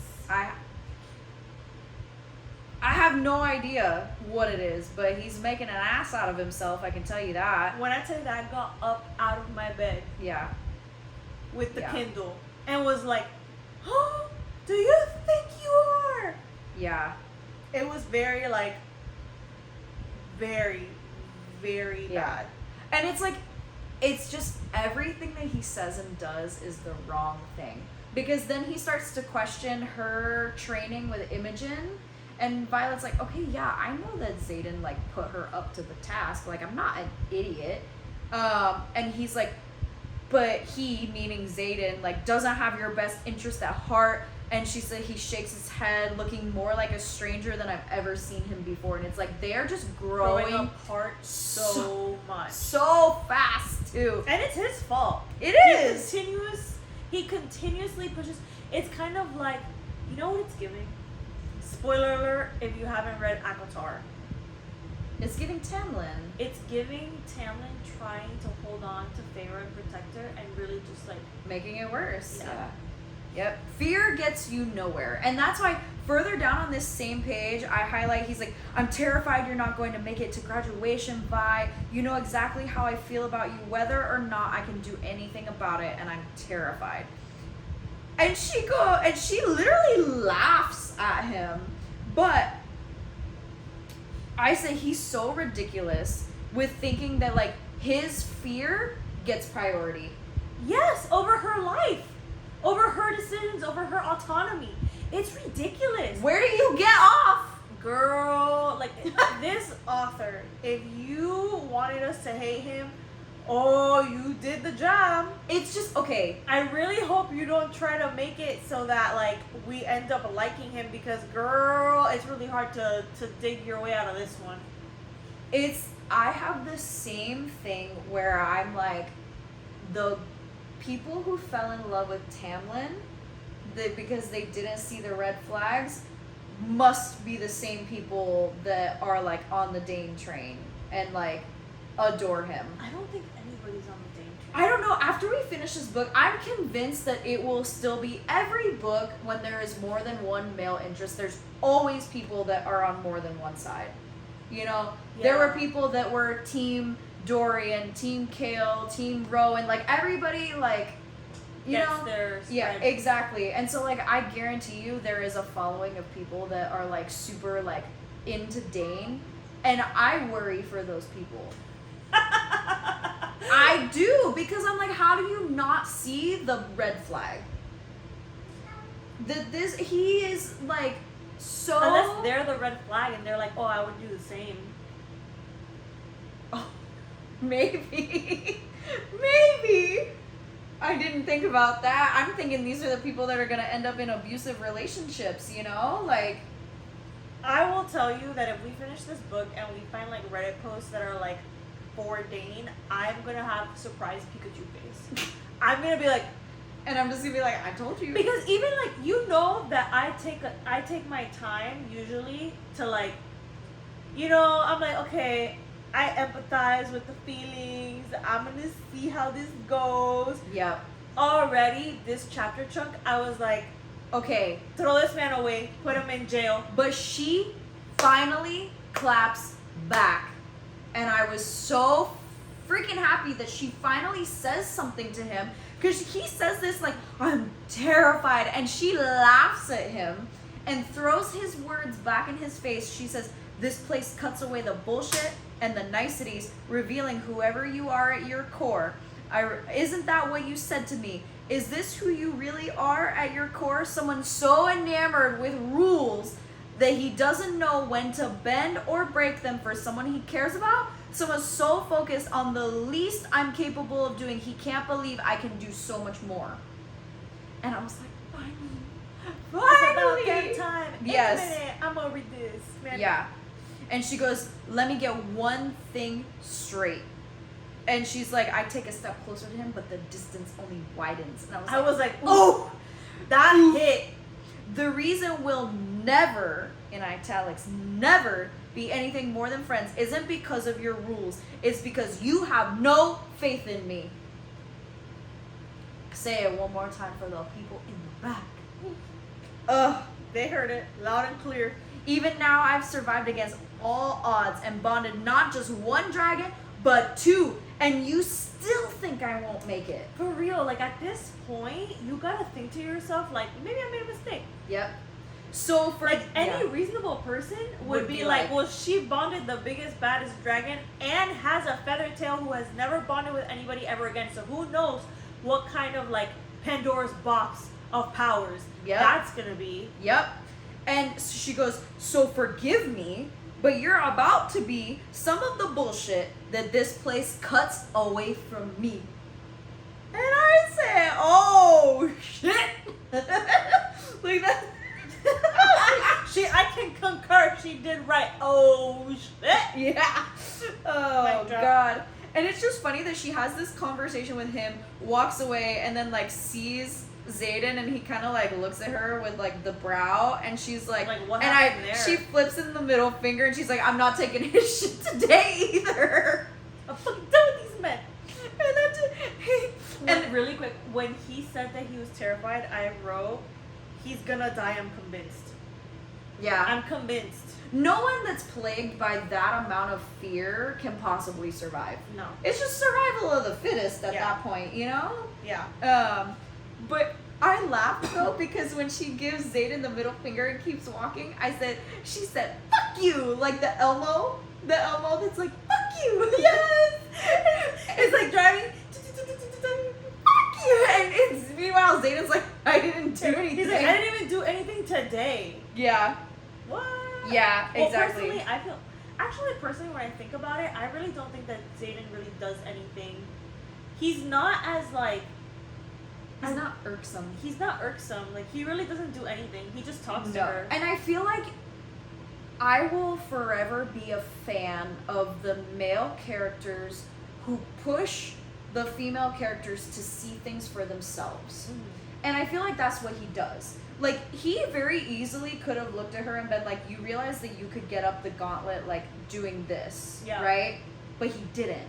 He was like, "There's more than one way to solve a problem." And then, like, left it at that. You know? Or, like, when she got up the gauntlet and was like, "You're the one that did it. You better defend yourself." You know? Like, It's the faith. yes. It's the faith. Yeah, and, like, I have faith that you will figure it out, that I don't have to hold your hand through it. Yeah. You know? Yeah. Yeah, and he doesn't see her as, like, weak. And so she's, like, walking up to Rhiannon. He and sees her as interesting. He does see her as interesting. Because he sees her and he's like, this little thing is so interesting. Like, Yeah. she's not weak. She's an oxymoron. She is not the weak thing that everybody thinks she is. You look at her face value and she looks so like fragile and like petite and cute, and then it's like there is like a mind like there is a mind of steel in there. Yeah. Just churning. Yeah. So like she goes to start venting to Rhiannon about like Dane's such an ass, and then this kid starts like screaming. And he's like, "Make it stop!" And like we don't know what's going on, but I love that Xaden like steps between Violet and this kid, and I was like, ooh, he went straight into like protective mode. Mm-hmm. And even though like yes, I'm a fan of like a man that lets her like stand up for herself, he also identified the threat quicker than her and was like, no. Mm-hmm. But then he starts like screaming all this stuff. And like one of the things that he's screaming is he like turns and looks at Dane and starts screaming, "Is Violet going to hate me forever? Why can't she see that I just want to keep her alive? How is he's reading my thoughts?" And that I was like, oh shit, he's a mind reader. Yep. I was like, dang. Oh. Which, let me tell you, that was an amazing way to reveal that.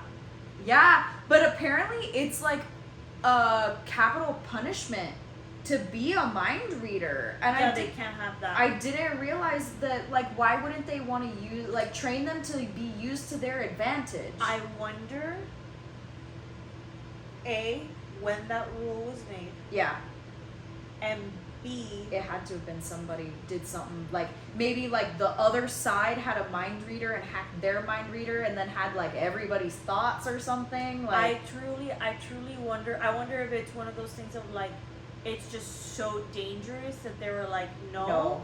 Or if they were allowed at one point and then someone who wanted to consolidate all power said it's capital punishment, like, they die if you're a mind reader. Yeah. Because I'm thinking to myself, like, if you wanted to, like, stage a coup or you wanted to take over or consolidate power, you don't want someone that can easily read your mind. Yeah, because then also, like, how Dane and Xaden have these powers that are, like, confidential. Like, someone who's a mind reader can get access to any confidential information they want. They just gotta wait for someone to think about it. Yeah. And we see the guy, Garrick,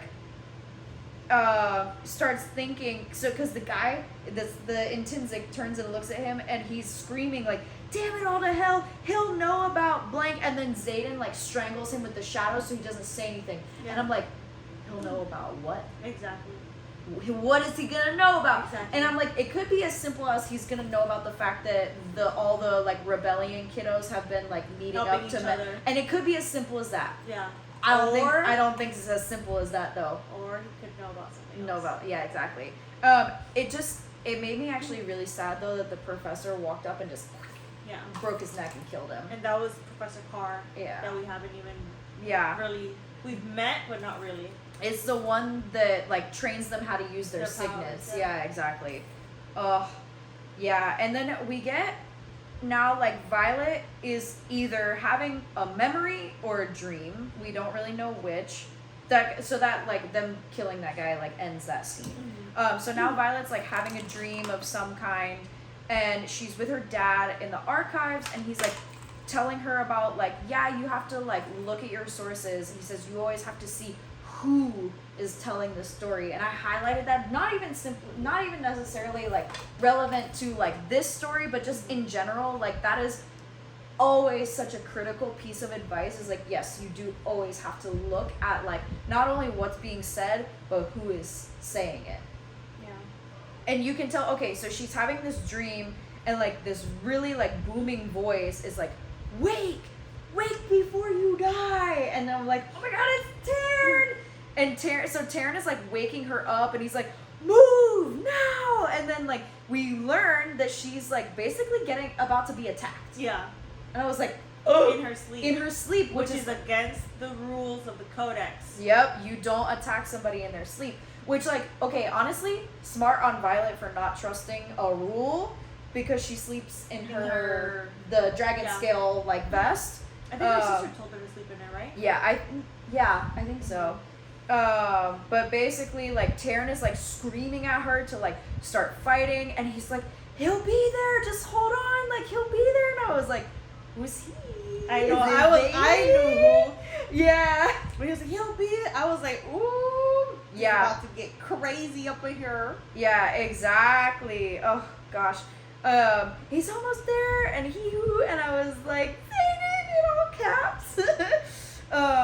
So she's like fighting for her life, and then all of a sudden, like, she gets in a headlock, and Orin is one of the ones that's like attacking her.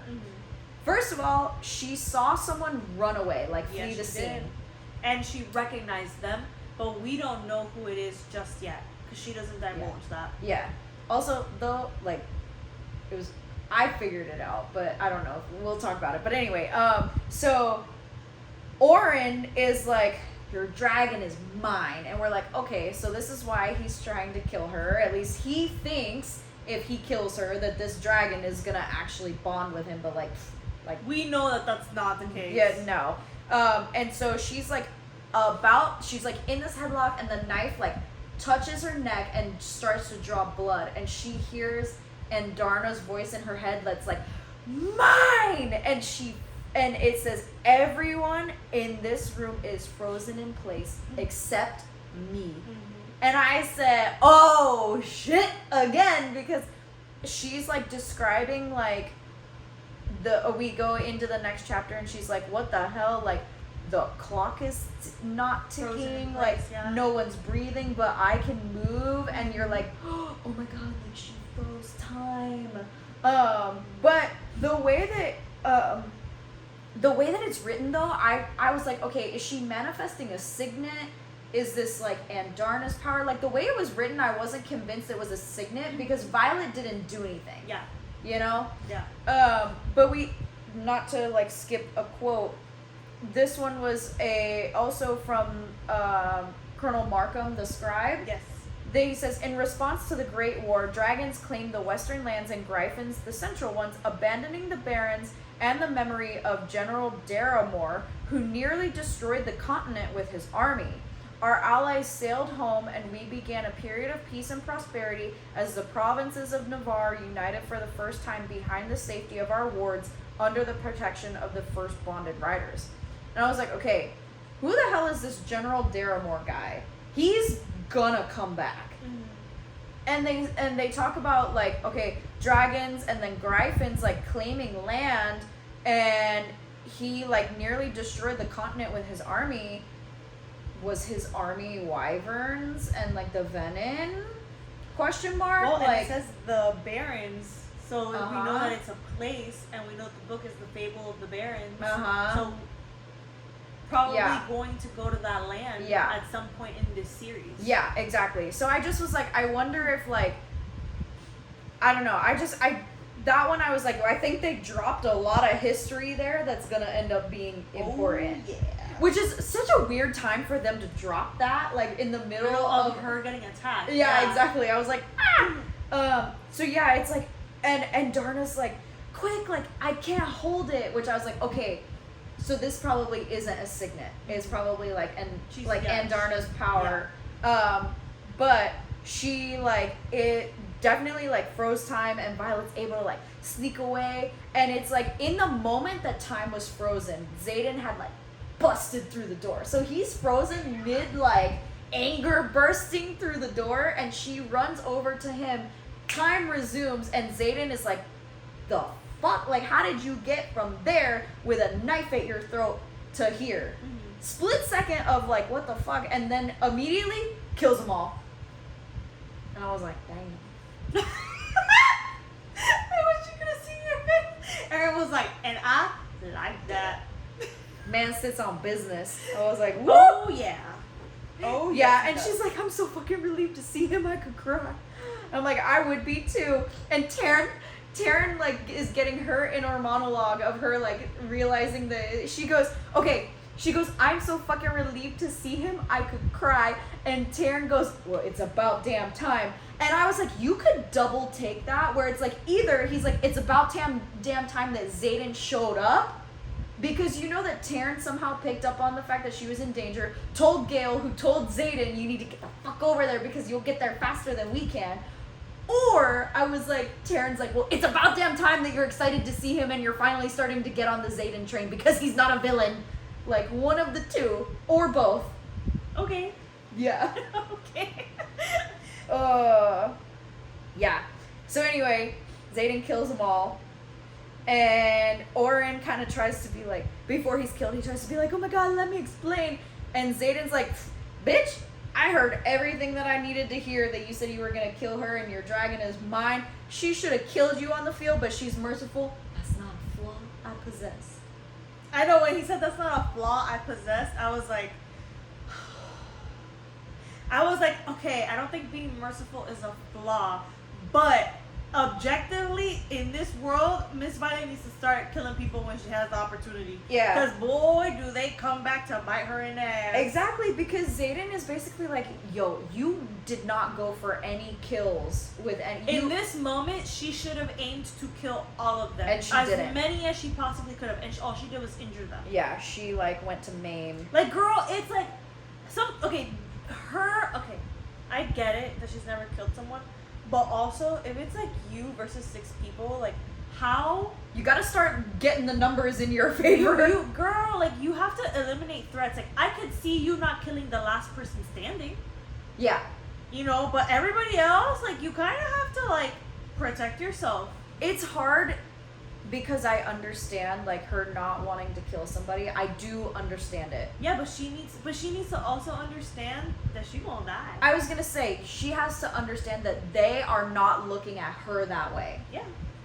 They're not at all considering should I kill her or should I not. Well, the thing is, or should I just disable her? Like no, they are looking to flat out kill her. Yes, and my thing is like she would probably say like that's a reflection on them, not me. Same way that she said in that other part, but that is dumb. Yeah. Her not going for kill shots when there are 6 people trying to actively kill her is just simply dumb. And it's like, baby girl, maybe you'll be strong enough to do that at some point, but you're not right now. Yeah. Right now, you need to survive. Yeah. So like once all of them are like taken care of, he's like, "Are you hurt?" And she kind of starts to do this like, "It's fine." And he's like, "No. Tell me where you're hurt. I can see." And she's like, "Oh my God, is that like panic in his face?" And in my head, I'm like, okay, you could be like, is he panicked that she's gonna die and then like he's gonna die? But no, I think he's genuinely worried for her. And I was like, what? Erin's having a great time. I am having a great time. I know, I was reading it and I was like, hee hee. Yeah, and he's like, he immediately like assesses and he's like, "You're breathing like crap, so don't even try and lie. It probably has to do with your," and she's like, "Yeah, it's my ribs." And they like do this little like assessment, but Taryn is like, "Trust him, like let him evaluate you." Mm-hmm. So she's still like not fully on the like trusting Zayden train, and Taryn is trying to be like, "Would you just fucking trust him?" Hello, buddy. And she like is like, "I'm fine," and he's like, "Never lie to me." And I was like, ooh. And she's like, "Yeah, it hurts." And so she lets him like look at it, and he's like, "Okay, I don't think they're broken. I think they're just bruised. I think you're all right." Wait, but we gotta talk about the corset. Yeah. Oh my God, I laughed He goes. so He I like giggled. goes. He goes. That's what I did. I giggled. And he's like, "I know my way around a corset." And then I she's was like, "Whoop." And then she's like, "Oh fuck, he does." Yeah. Oh God. And then, he wasn't lying. He absolutely knows his way around a corset. I highlighted that. I know. No. And then the part where he's like, "How do you get this damn thing on you every morning?" And she goes, "I'm freakishly flexible." And I went, "Oh God." He's gonna want to find out for himself how flexible she is. I was like, oh. Also, though, my brain was like, is this some sort of like, where's Danlos or like connective tissue Oh, for issue? sure. I was like, I For can't help sure. it. My brain just immediately like went to that. I was like, no, stop it, stay in the moment. But yes, I also highlighted that about the corset, and then I also then highlighted that he's like, I'm gonna take you to Taryn. And he's like, "Let's go." He wraps my cloak around my shoulders and buttons it at my collar like I'm something precious. Yeah, he didn't have to do that. No, He could have thrown the coat at her face and be like, "Get dressed." Yeah, I know.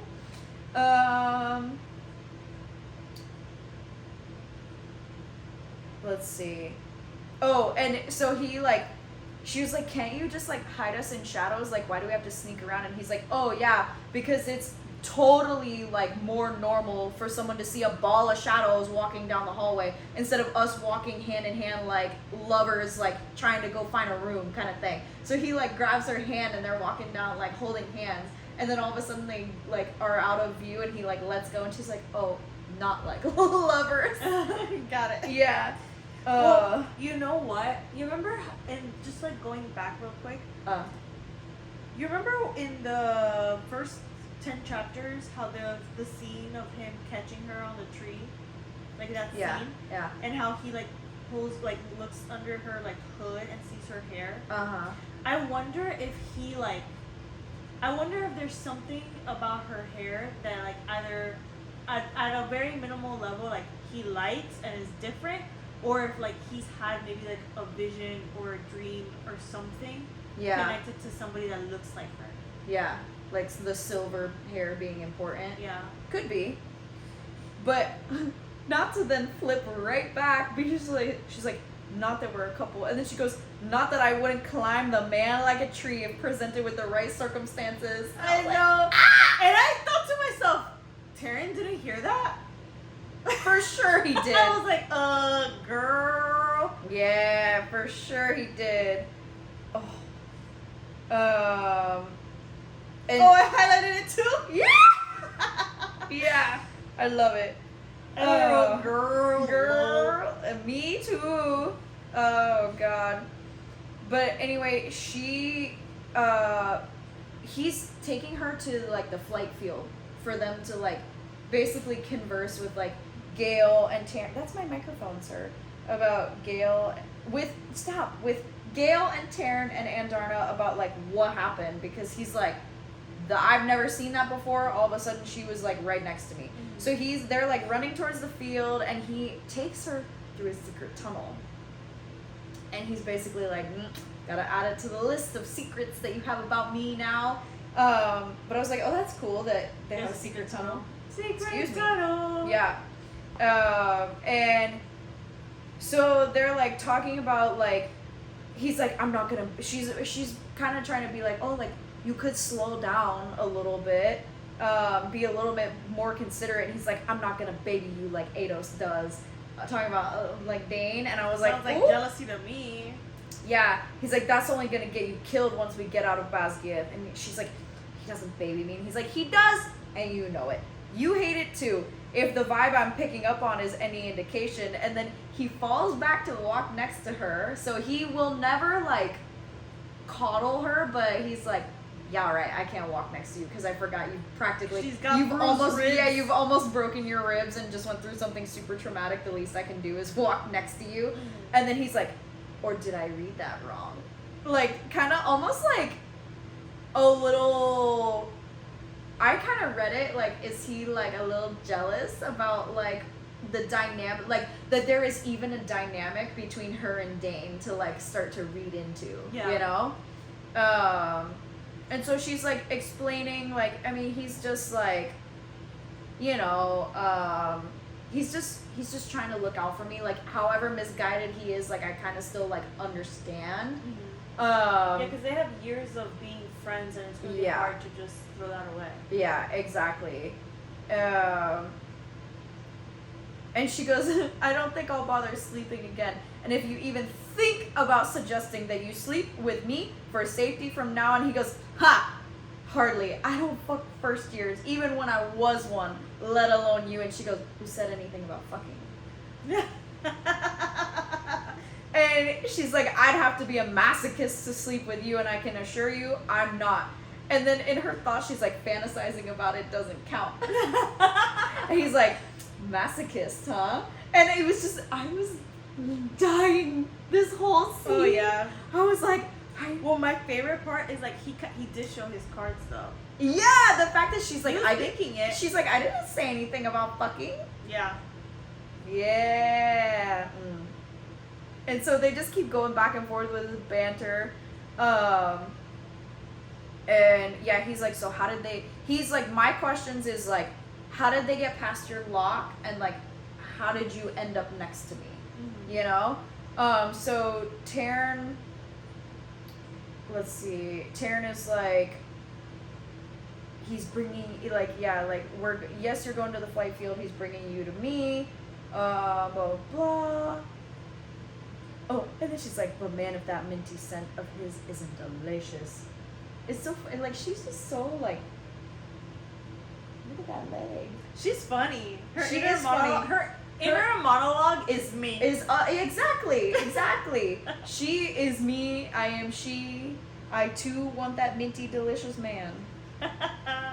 Mint is my favorite flavor of ice cream too, so I was like, you don't have to tell me twice.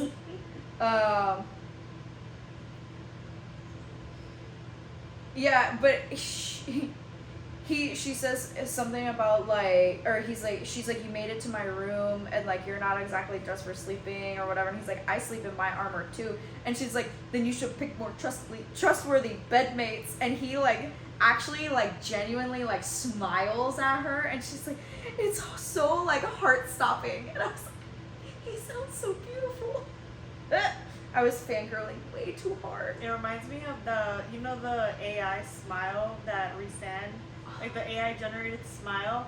Oh Girl. my god, boy, that's a smile to knock your socks off. Yeah. And so they get to the flight field, and I'm obsessed with the fact that Andarna is just like sniffing her, like, where are you hurt? What did they do to you? Blah, blah, blah. And she's like, it's okay. I promise they're just bruised. I'm fine. And she's like, okay, I believe you. You know? So like, so adorable. So adorable, so protective. And essentially, like, the biggest takeaway in this part. You look like you want to say something.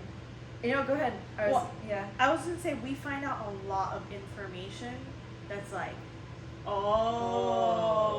is what's going on. Yeah. So Taryn, so Xaden is like, what the hell kind of powers are you channeling to her?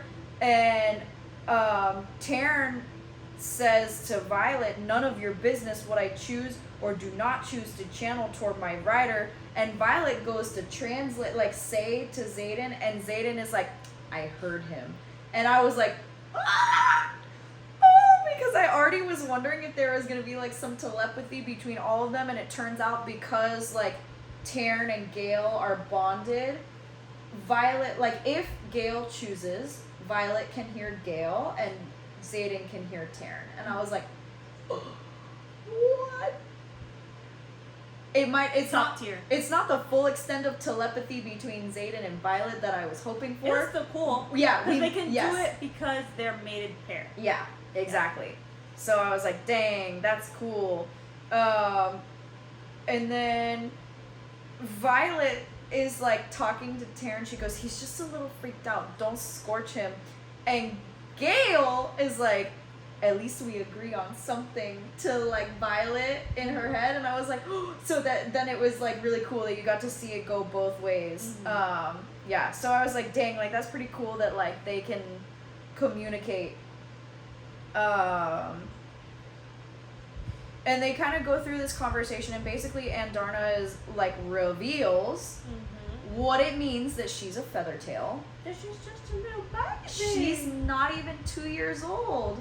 She literally is just a little baby. Yeah, and of course Violet is like, oh my god, you let a juvenile bond? How stupid are you, to Taryn? And they're like, she does what she wants. Yeah. Because what we learn is like, Andarna like kind of looks at Taryn and Gale like her like foster parents, but her parents actually died a while ago. Yeah. Like my understanding is what she was an egg, like before she hatched, they died. Yeah. Which like how sad and devastating. They're kind of like a godfather, godmother. Yeah, exactly. Yeah. Like they, and what actually kind of like warmed and melted my heart a little bit was that Xaden looked at Gale and was like, you had a hatchling and you didn't tell me? Like, so like devastated that she would keep something like that from him. And she was like, bitch, please. Like, no. This one's not mine. This one is not mine. She's like, I would have never allowed any offspring of mine to bond. Yeah, exactly. So I thought that was super funny. And then we also learned that when they are a feathertail, they don't have what is like the final version of their magic. Yeah. And so she has powers right now, yes, which is like the being able to freeze time. And when they are a feathertail, instead of like a signet blending, that it like channels like their power, yes, but comes out in a new form based off of their rider. When they're a feathertail, they just straight up like give their power to their yeah. And the reason it's dangerous is because your rider can actually burn you out. Yeah. So whereas a rider can burn themselves out and die, but the dragon still lives. Yeah. If you're bonded to a feathertail, which is still a juvenile dragon, then you can take all their power and burn them out. Yeah. Yeah. And when we learn this, we start getting like the physical attributes of like whenever I look at her name, I want to say Andrea. Oh yeah? Yeah. But Andarna, we get the physical attributes of like she's like yawning now, and she's a little like sleepy, and she's a little droopy, and she's like no. Yeah. Yeah. And you start seeing like, oh my gosh, like those 30 seconds really took a lot out of her. Yeah. And Violet is like, oh, I would never like burn you out. Yeah. And Andrana is like, I know. Yeah. She's like, that's why I chose you. Yeah. Yeah.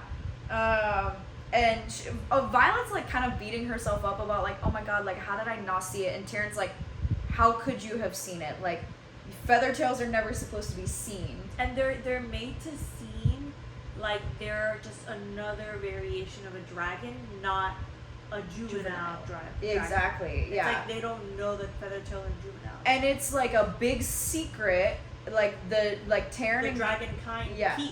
Yeah. Taryn and Gale are like, you cannot tell anyone about the fact that she gave you her powers in that moment because they will be hunted. The feathertails will be hunted at that point. Because it's like a raw power kind of thing that can be exploited. Yeah, and so anyway, so Andarna tells Violet, like confirms to her, like, I made time stop, but only for a little bit. And she just drops it, like she's still like yawning, and she's like, yeah, I stopped time, but only for a little bit. Almost kind of like downplaying it. And she's like, wait, what? And she forgets that Xaden can't hear Andarna, and he's like, what did she say? And like kind of like grabs her shoulders, and Taryn like growls at him, and you hear Gale say to both of them, I would take your hands off the rider. So it's just this whole like territorial mess between like it's all like, of them. So it's like Gale and Taryn, yes, like they're bonded mates, but they have separate relationships with their riders. So Gale is like, that's my rider. And then Taryn is like, that's my rider. Yeah, okay? Exactly. And so they're like, I just think it's so funny because it's like they don't get an automatic like, okay, I like you. It's like, no, I only like my rider and my mate. You're just you're an extra. You're adjacent. Yeah. Okay. Yeah. Okay. So then they say like no one can find out. I promise I won't tell anyone. Oh, okay. And so then, the chapter ends basically with her being like, there's no way that he's gonna believe me, because Xaden is kind of like, how did they get through your locks? Like, again, he just can't let that go. And she knows because she saw the person, and she's like, there's no way he'll believe me. So I said, okay, because she's wording it this way, I'm like, it's someone we have met as the audience. I was like, okay, so it was a she. I said, I hope not Imogen, because I was just starting to like her. And then I was like, hopefully not a squad mate. And then I said, maybe the other wing leader who was pissed that Violet got up the gauntlet with her knife. Because that was the only she that I could think of that had beef with her.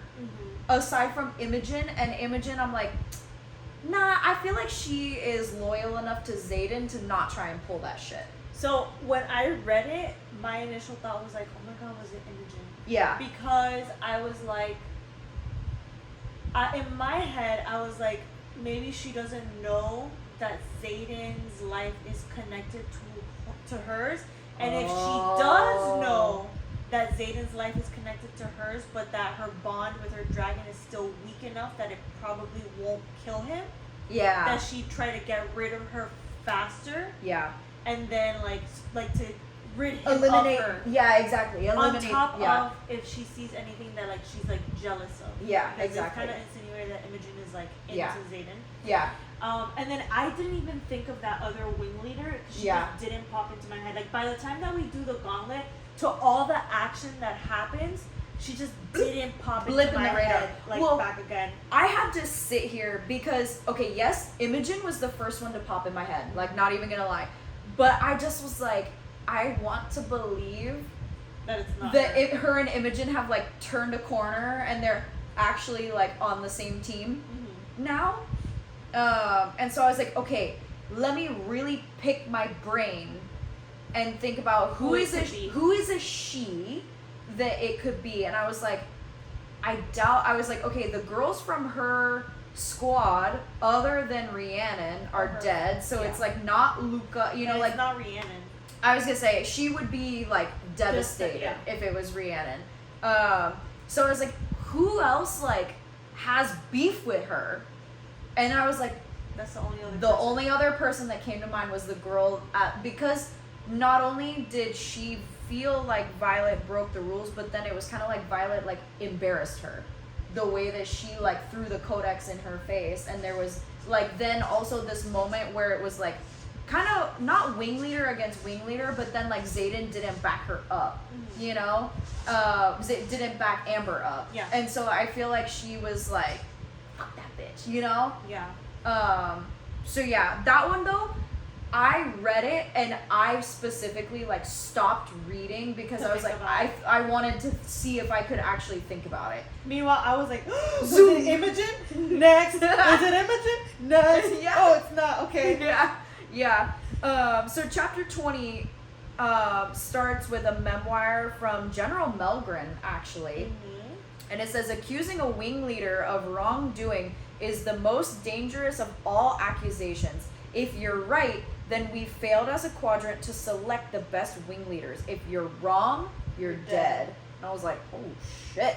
And once I flipped the page and read that quote, I was like, yep, it's the wing leader. Yep. So they're reading like the list of names of people that have died. Orin and all of the people who attacked Violet are on this list. I just love, so she like, whenever they're in formation, she always gets like a good look at Xaden, you know, she's always like, ooh, and this time she's like, even the most effective poisons come in pretty packages, and Xaden's exactly that, as beautiful as he is lethal, and I'm like, girl, would you just take your pants off already? Like, get on board. Oh my god, I didn't expect that. Will you just take your pants off already? Like, honestly, I mean, like, the sentiment I agree with. So, like, at this rate, it's like, baby girl, put your tongue back in your mouth, please. Yeah. You're drooling a little bit. Yeah, a little bit. I feel like the thing is, like, where we sometimes differ, I hate slow burns. Hate slow burns in the sense that I would much rather, like, if their end game, I'm like, let them get together in, like, chapter 2 so I can enjoy them being together for a long time. And I know you don't feel that way. No, I don't. I hate love slow burns. the slow burn.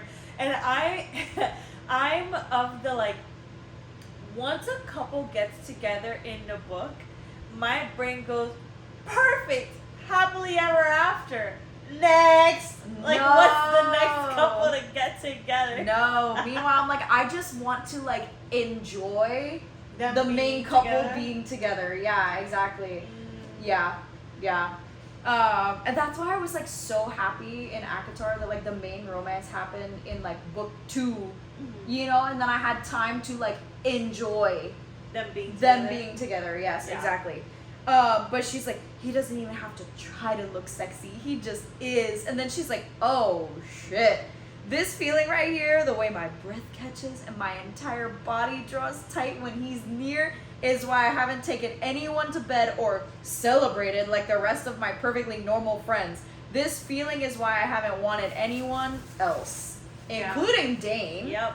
That he is the reason that she can't be into Dane. I really wonder if Xaden wasn't in the picture, if she might have like fallen for Dane's stuff.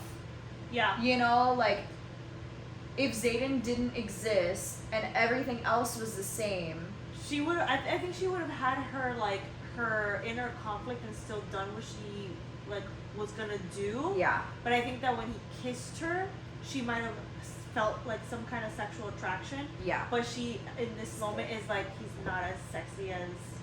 Yeah. Now that she's seen what else life has to offer, she's like, oh, mama. Yeah. But you know what makes me laugh? The fact that Taryn can hear all of this. When you add that little bit, and oh my god, and then Gail knows because you know that Taryn is like, you want the piping hot tea? Oh my god. And so then I'm like, okay, if so Gail knows, I wonder what Taryn knows about Xaden. Yes, that's exactly what I was just thinking. And then Darna is probably sitting there like, I'm spinning like a ballerina, just like no, but she probably only has like one side, because she can hear Violet. Can you imagine Taryn needing to explain things to this like 2-year-old dragon? Oh God, who's like, because of you, I had to talk to her about the birds and the bees. Yeah. You might keeping your thoughts a little more pure next time. Oh my God, I didn't even think about that. You're right. Yeah. Oh God. Okay. When she said, "Oh, because I want him," I wrote, "Girl, you got it bad." She does have it bad. It's kind of like Hercules, the won't say I'm in love. Yeah. And I'm wondering also, like, does the emotions and thoughts of the dragon that you're bonded to affect, like, your thoughts?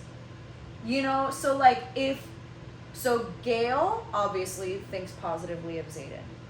So even, like, before Violet was in the picture, Taryn probably had a positive opinion of Xaden because he's bonded to Gail. Does Taryn now being bonded to Violet and having the influence of like Gail's opinion make it where like now Taryn is almost influencing Violet to have even more like positive opinion? You know, like do their thoughts start to blend like that where they almost become one mind instead of two distinct dragon and rider mind? I think we'd have to keep reading. Yeah. And see. Yeah. Because you could argue also that, yeah, like you said, like Violet's like kind of like apprehension of Xaden. So like when he was grabbing her shoulders, that Taryn like growled. You know what I mean? Like did he feed off of her like tension or something? Yeah. Exactly. I think there's only one way to know, and that's to keep reading. Yeah, exactly. But I'm just kind of like spitballing. And so they're in formation in the morning, and like they've read off the list of names. Oh, here they do specify that Rhiannon and Tara are like not exclusive. Oh yeah. Anyway, I know we mentioned that earlier, but so Xaden comes up to the podium and he's like, early this morning, a rider in my wing was brutally, illegally attacked in her sleep with the intent of murder by a group primarily composed of unbondeds. As we all know, this is a violation of Article 3, Section 2 of the Dragon Riders Codex, and in addition to being dishonorable, is a capital offense. Having been alerted by my dragon, I interrupted the attack along with 2 other Fourth Wing riders. As a matter of life and death, I personally executed 6 of the would-be murderers, as witnessed by Flame Section Leader Garrick Tavis and Tail Section Executive Officer Body Durin. And so, they're like, he's basically like, they're dead, here's why, like, there's no secrets about it. He's like, they attacked her in her sleep, which is illegal, so I killed them all, and I had witnesses to the whole thing. And then he's like, but the attack was orchestrated by a rider who fled before I arrived. A rider who had access to the map of where all first years are assigned to sleep, and that rider must be brought to swift justice. I call you to answer for your crimes against Cadet Sorengale, Wing Leader Amber Mavis, which is the girl that had the beef with her about how she got up the gauntlet. And this, okay, again, if you weren't already not on the Dane train, this it gets worse. It gets so much worse. The fact that Dane is like, what the hell? And he like starts basically, he's like, Amber would never. He's telling Violet like, do something about this. She would never break the rules. Yeah, like this and that. A wing leader would never like get up there and tell everyone that he's lying. And she's like, but he's not. And he's like, it's impossible. And she's like, I was there, Dane. Like, it literally happened to me. Like, yeah. And then he's like, wing leaders are beyond reproach. And then she's like, then why are you so quick to call our own wing leader a liar? If wing leaders are beyond reproach, what is your beef with Xaden? He's a wing leader. Yeah. Yeah. I just, well, yeah. The thing here, I think I probably, okay. Yep. Sorry. No, let me get to the part because I know that I highlighted it. And Yeah. I know that I wrote something. Yeah, and he looks at her and he says, "Give me the memory." That's He the part orders. that I highlighted. She said, "Touch me without permission, and you'll spend the rest of your life regretting it." I was like, "Ain't no way." When that happened, I literally was like that. I wrote something. I think I might have accidentally Like deleted it. Yeah, maybe. But I was like, capital offended. Like, I could not believe he had the audacity to need to see her memories. To believe her. To believe her. Like, I felt in that moment, Violet, she shouldn't have said, like, touch me and you'll regret it. She should have said, you're not going to touch me and you're going to regret ever saying that shit to me. Yeah. But so like and then he does, because Yeah. literally 2 seconds later, she realizes that like Xaden is up there up against another wing leader, and like he's basically like he believes her 100%, didn't like without any evidence or anything. So it's he said, she said, and she was like, they're gonna need it in order to like. They're gonna need Yeah. it in order to like actually know that it's true. Yeah. So she tells Taryn like, show them all. Yeah. And he shows everyone. All the dragons, who then show like all their riders, is the way that I took it. It's Yeah. like, yeah. Yeah. Yeah, and so like everyone sees it, and like you can't refute that. No. And Dane sees it without even needing to tap into her, because Kath shows him. Yeah. Yeah, and I love that Sawyer like breaks formation, and so does Riddick. And I was like, that's right. They moved to protect their friend. Meanwhile, Dane is an infuriating little bitch. That's how I wrote it. Yep. Yeah, and I said, and she thinks, like that she broke, and she's basically, Violet's basically like, yeah, and Amber thinks that I broke the rules by using my knife to get up the gauntlet. Meanwhile, this bitch attacked me in my sleep. Yeah. Yeah, she's full of it. She's full of it. Yeah. And so then, of course, like, because Taryn shares the memories, Xaden's like, we find you guilty. And I didn't, like, okay, yes, Xaden had said it's a capital offense. In the moment, my brain didn't put together that means she will be put to death. I understand it, but I was just so caught up in the reading it. I understand that I didn't think like, oh, they're gonna kill her. Yeah. But the way that they killed her was like a little, like, it kind of broke my heart a little bit, that the dragon that she's bonded to was like a whimpering animal, you know, like, oh my god, my rider is like gonna be killed, but also like there's nothing that the dragon can do about it. Like, well, she tried, and then like Taryn was like, you better. No. Yeah, exactly. Yeah, I know. And so it honestly, like, so Violet like says to Taryn, like, do you have to, because of the dragon being sad, and Taryn was like, this is our way, and she's like, please don't. But like, they basically incinerate Amber right in front of her dragon, and then the dragon lets out this like terrible like screaming cry, and I was like, I understand, like, and Taryn is like, justice is not always merciful, and like, I understand that this is their way and this is how it's done. And so Taryn is basically like, I let someone live and he almost killed you last night, talking about Oren, and he's like, justice is not always merciful. And it's like, I get it, but it still broke my heart. Yeah. It hurt. It hurt. And I did think to myself, like, I don't understand, like, didn't her dragon know she was doing that? Or, no. You would think. Well, they say that you get better at blocking them out. Like, Dane, remember in the first couple, in the first 10 chapters, he's like, you get better at, like, blocking them out. Yeah. Yeah, that's right. So maybe she was able to keep it, like, a secret. Yeah. Yeah, I don't know. But I literally didn't even flip the page. Like, I kept it at the end of this chapter because I was like, I can't even, like, glance at the next chapter. And that's where we ended. There was a part, too, that kind of, like, I respect Violet a lot. And I get it. I get it because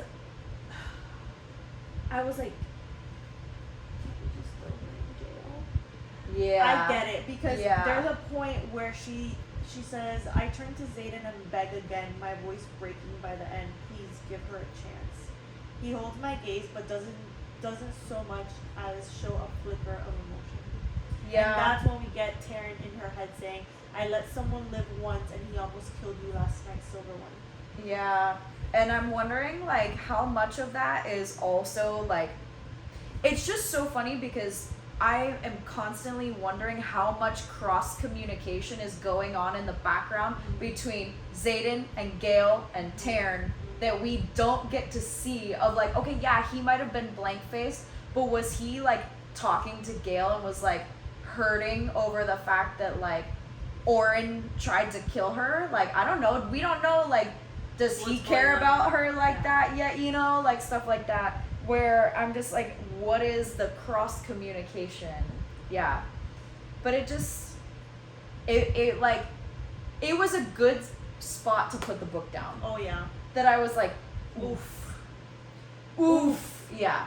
It hurt my heart a little bit. Even though I was like, fuck that bitch. It was because of the dragon. Because of the mourning that they go through. Yeah. Especially because theoretically it could have also killed the dragon, you know? If the bond is strong enough, Yeah. But yeah, I was obsessed with these chapters. Cannot wait to read more. So much happened. So much happened. We could have literally just done an episode on 5 and another 5. That's how meaty it was. Yeah, absolutely.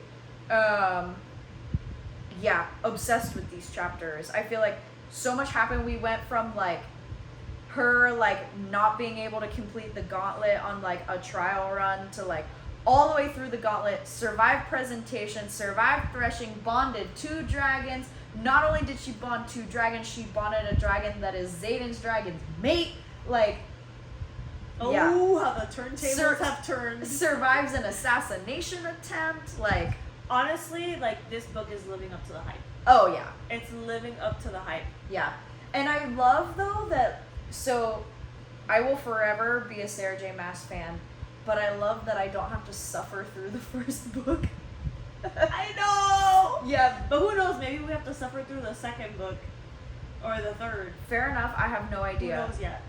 So I feel like big things that we're still, like, kind of waiting on is, like, okay, is she gonna end up in the war, like, soon before graduation? For sure. Is there some sort of realization that she's on, like, the wrong side of the war?